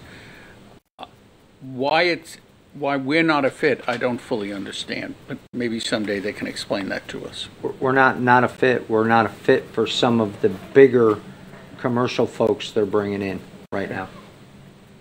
I don't think it might be a bad idea to have a workshop with them here just to... And they all get invited. Every one of these folks gets invited to Port Orange to see our available land and our available empty areas. So Chase has not had the opportunity to meet with them as a group, so I think it'd be nice if we invited them via workshop sometime so that we can... And I can have, well, bad timing, but I could have Chase come to a meeting as well. Yeah, but I think it'd be good if all... I think it's important for him since he's newest on the council, but I think it'd be good for all of us to have FaceTime. Yes, sir. The other thing, homeless. What do you guys think? Cancel the cats. I have money for homeless. That's the thing that bugs me, is that we're spending how much on cats and $65,000 and nothing on people. I'd like to trim, if I'm going to take it from somewhere, Well, the problem is you have a legal requirement there. I mean, $60,000 legal requirement. Yeah. No, well, I mean you have cats. I'm not suggesting taking it all. Legal requirement for. You have to do something with the strays and the the lost animals. The problem is we're heading for a cat problem. There are cats in excess all over the city. I don't know what we're going to do. It's a countywide. It's a health and safety issue. Absolutely. So it's homeless. It's almost we're held captive by the cats. I mean, we have to do something. And right now we're just running to keep up with 65,000. If anything gets any worse, it's going to go higher. Okay. Well, then we've already cut 25,000 from the budget. You can tap that, or if you want, you can instruct Jake to find $35,000 to pay for putting homeless back in at that level. Okay. I mean, what do you guys want to do? Or we can not do it at all. I'm personally supportive of it, but I'm one vote.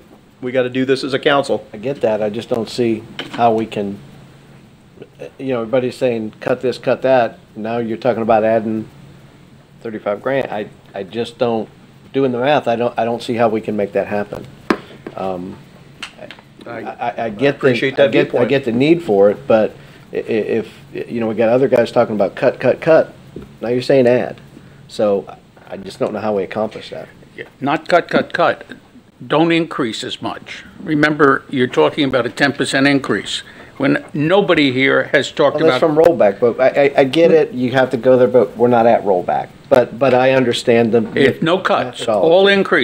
all increases. We're saying increase less.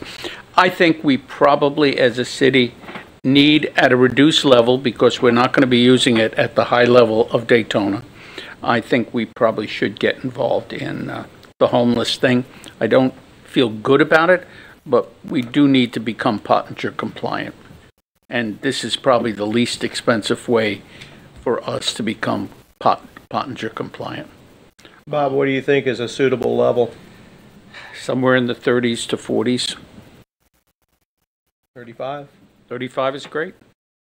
What do you guys think? I mean, Chase? Yeah, I've been supportive of being a part of it. But I certainly understand the financial constraints. But aside from that, it's the right thing. It's a moral thing to do.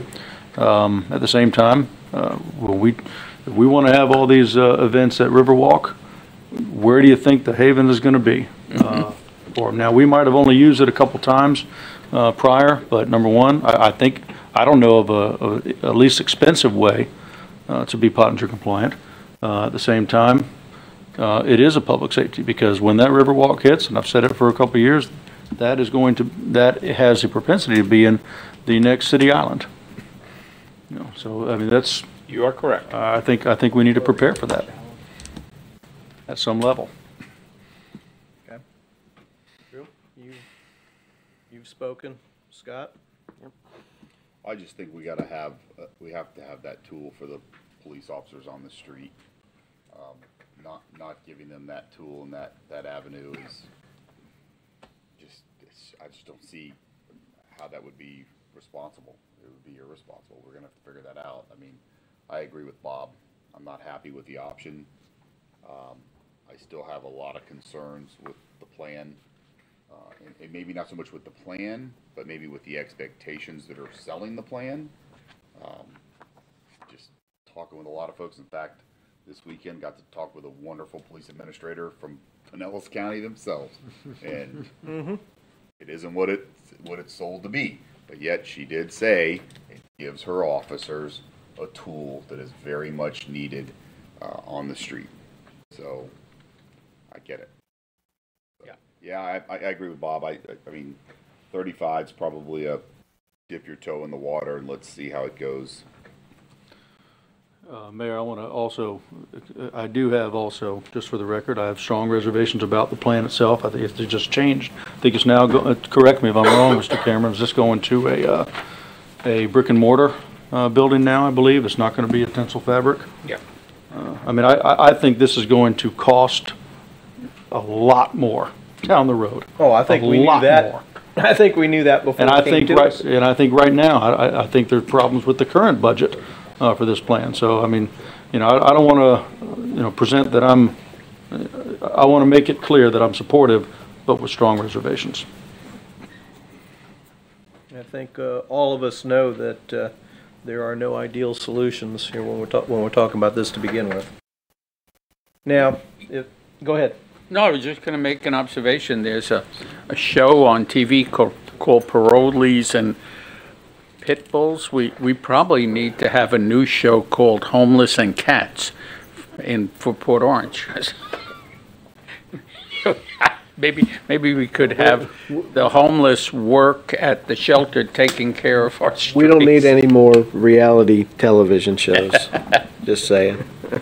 We got enough. Let's get back to the philosophical question then. Which one? The main one about where we're at with the proposed millage rate right now. Do we want to give the manager, leave him with the instructions we've given him so far, or are you guys looking to stay at this number? Are you guys looking to do something else? I'm looking to stay right here. Well, like I said, Mayor, earlier, I would make the motion to adopt it at the current, or adopt it to work within the confines of the current millage rate. Okay. I want to move back to the same millage rate we had last year. Scott? No. Proposed? Proposed, The proposed, one that's in front of us right now. proposed. No, mine was the current rate, not the proposed. He but wants the to go current with the rate. current. 4.5. Gotcha. Current, okay. Proposed, current. Just to let you know that we, Jake, that as of right now, we're asking you to maintain the budget at the proposed millage rate, but we are not all in agreement in that regard. So, and I got that, and I also understand that in that budget that you've just outlined, I need to find $35K for homeless. We're gonna talk about Team Volusia. We're not getting rid of them yet. That's correct. We are funding Babe Ruth. Mm-hmm. And can I ask temporarily that unless there's a reason that the $25K in outside legal fees and the $12K in contingency, which I don't know why I need it, that I find that $47,000, and if I can find a better way to find it, to propose that to you. Well, I'm going to sit here and say if you can find a better way to do it, then I have no problem in doing that. But if you can find a better way to do it, and there are other things that need to be cut that you find that we don't need. You bet. I'm not saying By all means. I'm not saying I know where that money is, but if we squeeze a little more blood out of the turnip, and truth be told, I'll talk to Margaret. If I can squeeze blood out of the turnip and agree that the 25 grand and the 12 grand is gone, then you save $37,000 as well. So I'll go back and squeeze it one more time, see what we can do, and get back to you. Okay. But as I understand it, at the current proposed millage rate, with the addition of $35K for the homeless, by the way, That's not Chase, unanimous. you have not been selected for the board, but we have told them that you're our guy, and 12K for Babe Ruth, 12K and change for Babe Ruth. Item 7, financial report. They meet at times at a day or something, clearly I can't. Gee, you're still up. I am. A long meeting. You know what I've said about PowerPoints after 9 p.m.? This is a PDF that's You hit me with projected onto the finance screen, sir. people hit me with technicalities all the time, I tell you. Sir, I'll keep this high level in recognition of how hard you've worked this evening.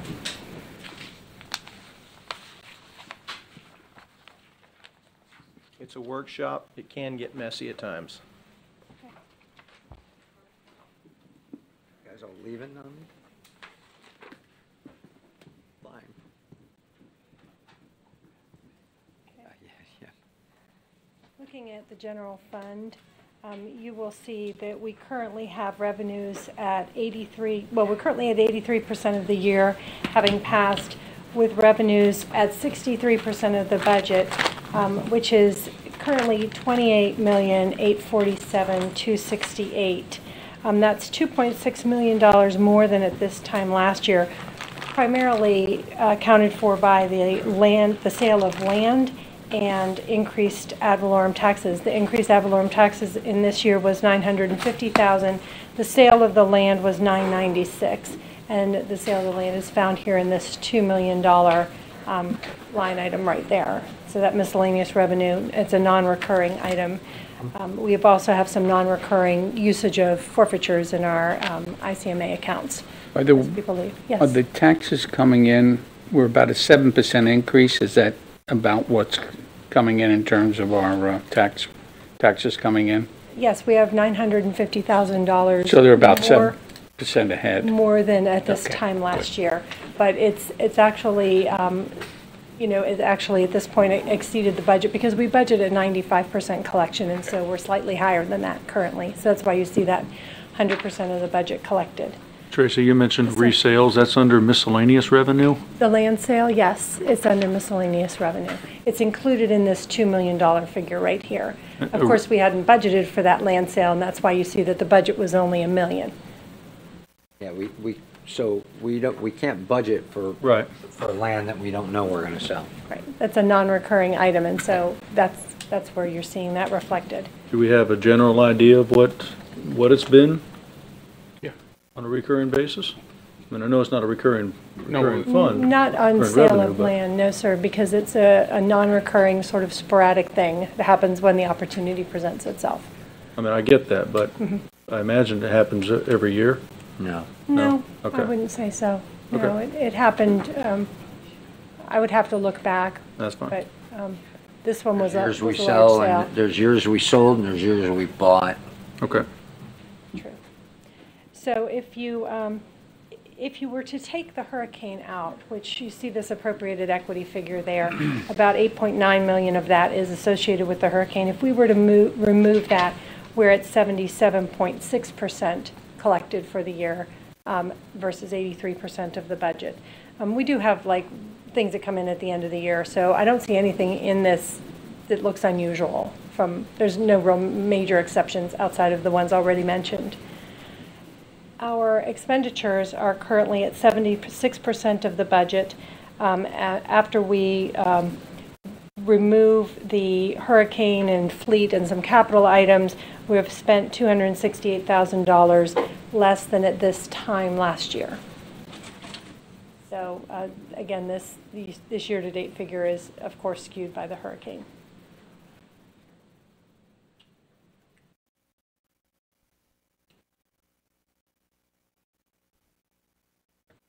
The special revenue, the Building Special Revenue Fund is doing quite well this year. We currently have revenue of $1,624,000. That's the sum of these permit revenues here and then this interest earnings. That is 98% of the revenue when you account for the fact that we've budgeted appropriated equity in here. So your actual revenue figure includes this, this 502 as well as this number up here. So our operating revenue alone is up by over $779,000 compared to last year, primarily the largest thing being the sanctuary at Westport. Our expenses are in line. We have $973,988 in expenses right here, which is 59% of the budget, and $134,000 more than at this time last year. Mm-hmm. Here at the Water Sewer Fund. This is just the Water Sewer Fund. It's not the rolled up, it doesn't have the debt service. It's just the operating fund. We had 39 cycles in 15, but 40 in both 16 and 17 as we've normalized our operations. If you take this total figure right here, this $20,789,000, and you divide it by the cycles, you get $519,000, almost $520,000, which is a 3.1% increase per cycle over the same time at last year. 3.1% increase. Increase per cycle. Naturally, we have more customers than we did Yes. last year. Do you know what that is? It's a combination. If I look at the solid waste fund as a comparison, because of course you have seasonality, you have the actual volume of sales, you have the number of customers, and how much those customers use. So I kind of use the solid waste fund as a guideline. That's only up 1.3% per cycle. So it shows me that there's actual increased volume usage in this as well. That's what I'm getting at, because I know we have more houses than we did last year. Yes, it's a combination. But we've replaced a ton of meters and we've Yes. done so. I just want to. It's a combination of more houses plus higher usage, or the capture of higher usage per house. Okay. So the revenue figure here is a total of this 20 million and a little bit down here in some interest earnings. It's 74% of the budget, but the operating revenue alone is at 84%, so you see it outpacing its budget at this point here. Our expenditures are $10,581,287, 71% of the expenditures with 83% of the year gone. If you go to the bottom line, you see this increased sales and controlled expenditures are resulting in a revenue exceeding expenditures after transfers of $1,796,000 versus $890,000 at this time last year. So the fund is improving. Here's our solid waste fund, the comparison that we were just speaking about. That's, excuse me, it was a 1.5% increase. My memory was incorrect. I said 1.3. 1.5% increase on a per cycle basis compared to this time last year for solid waste. A revenue of $5,503,536, which is $81,781 more than at this time last year. 79% of the budget with 83% of the year gone. We have the expenses here at 5,284, 298, 79%, so equal 79% of the revenue, 79% of the expenditures. Of course, it's much easier to do in this kind of fund where the vast majority of it's contractual services. So at this time, we are showing revenue exceeding expenditures by $67,769. That's an eroded position with respect to last year, but this is a fund with a healthy fund balance, so it's not concerning. But worth monitoring. Yes, we do monitor it. But this year, there was no increase proposed in the rate because the balance is adequate. Yeah. Yes. The 412, the drainage fund, is reflected here with a charges for services of $3.866061. That's 97% of the budget. This is collected on a non-ad valorem basis, so it comes in the first part of the year. If we look at our expenditures here, we have $1,303,073, 61% of the budget, but $109,000 more than at this time last year. And we also note that we have quite a lot of money tied up in projects in this fund. We've expended $754 in that line item, but we have additional projects that are in the pipeline. At this point, we have revenue exceeding expenditures by $822, $623, pretty much on par with where we were last year, about $41,000 less. We look at the golf course. Again, this is a consolidated picture of the golf course. Here's your balance sheet of that cash. About $154,000 is at the city. 97 is under the control of our agent.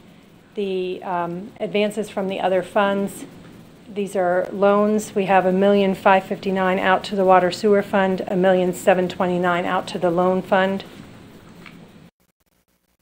And then we're going to look at the income statement here.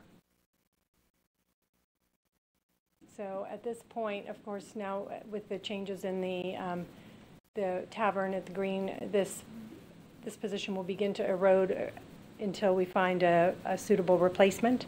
However, we're still profitable at this point, which is good. We have $75,128 to the good. At this time, it's beginning to erode, though. At this time last month, it was $98,779. As we build more history with this consolidation, I'll be able to give you year-over-year comparisons. Here's how it looks, revenue around. Quickly, as we move forward with the new relationship with Mr. Berg, can the restaurant be reflected in that number? I can redesign these to show that you'll be able to see the food sales and then the food expenditures so that we'll be able to compare how that's doing. Because council's asked us, so Bob Duquette will give his monthly, you'll give a monthly, that'll give us two shots at looking at how people are yes, sir. Spending the revenue numbers. Yes, sir. Good. Okay. Here's how the rounds have been played. The heavy sort of burgundy line is the line for the year that we're currently in. We're higher than we were before the renovation, slightly less than we were at this time last year. We only taking November because I didn't have November the 1 month. So, and then we have, so this is the report that you've already seen from Mr. Duquette. I believe you've already seen it. And then the YMCA report that we provide as well for your review. Are there any questions on the financial report? Council, questions? No questions? Anything else come before us this evening? If not, good night.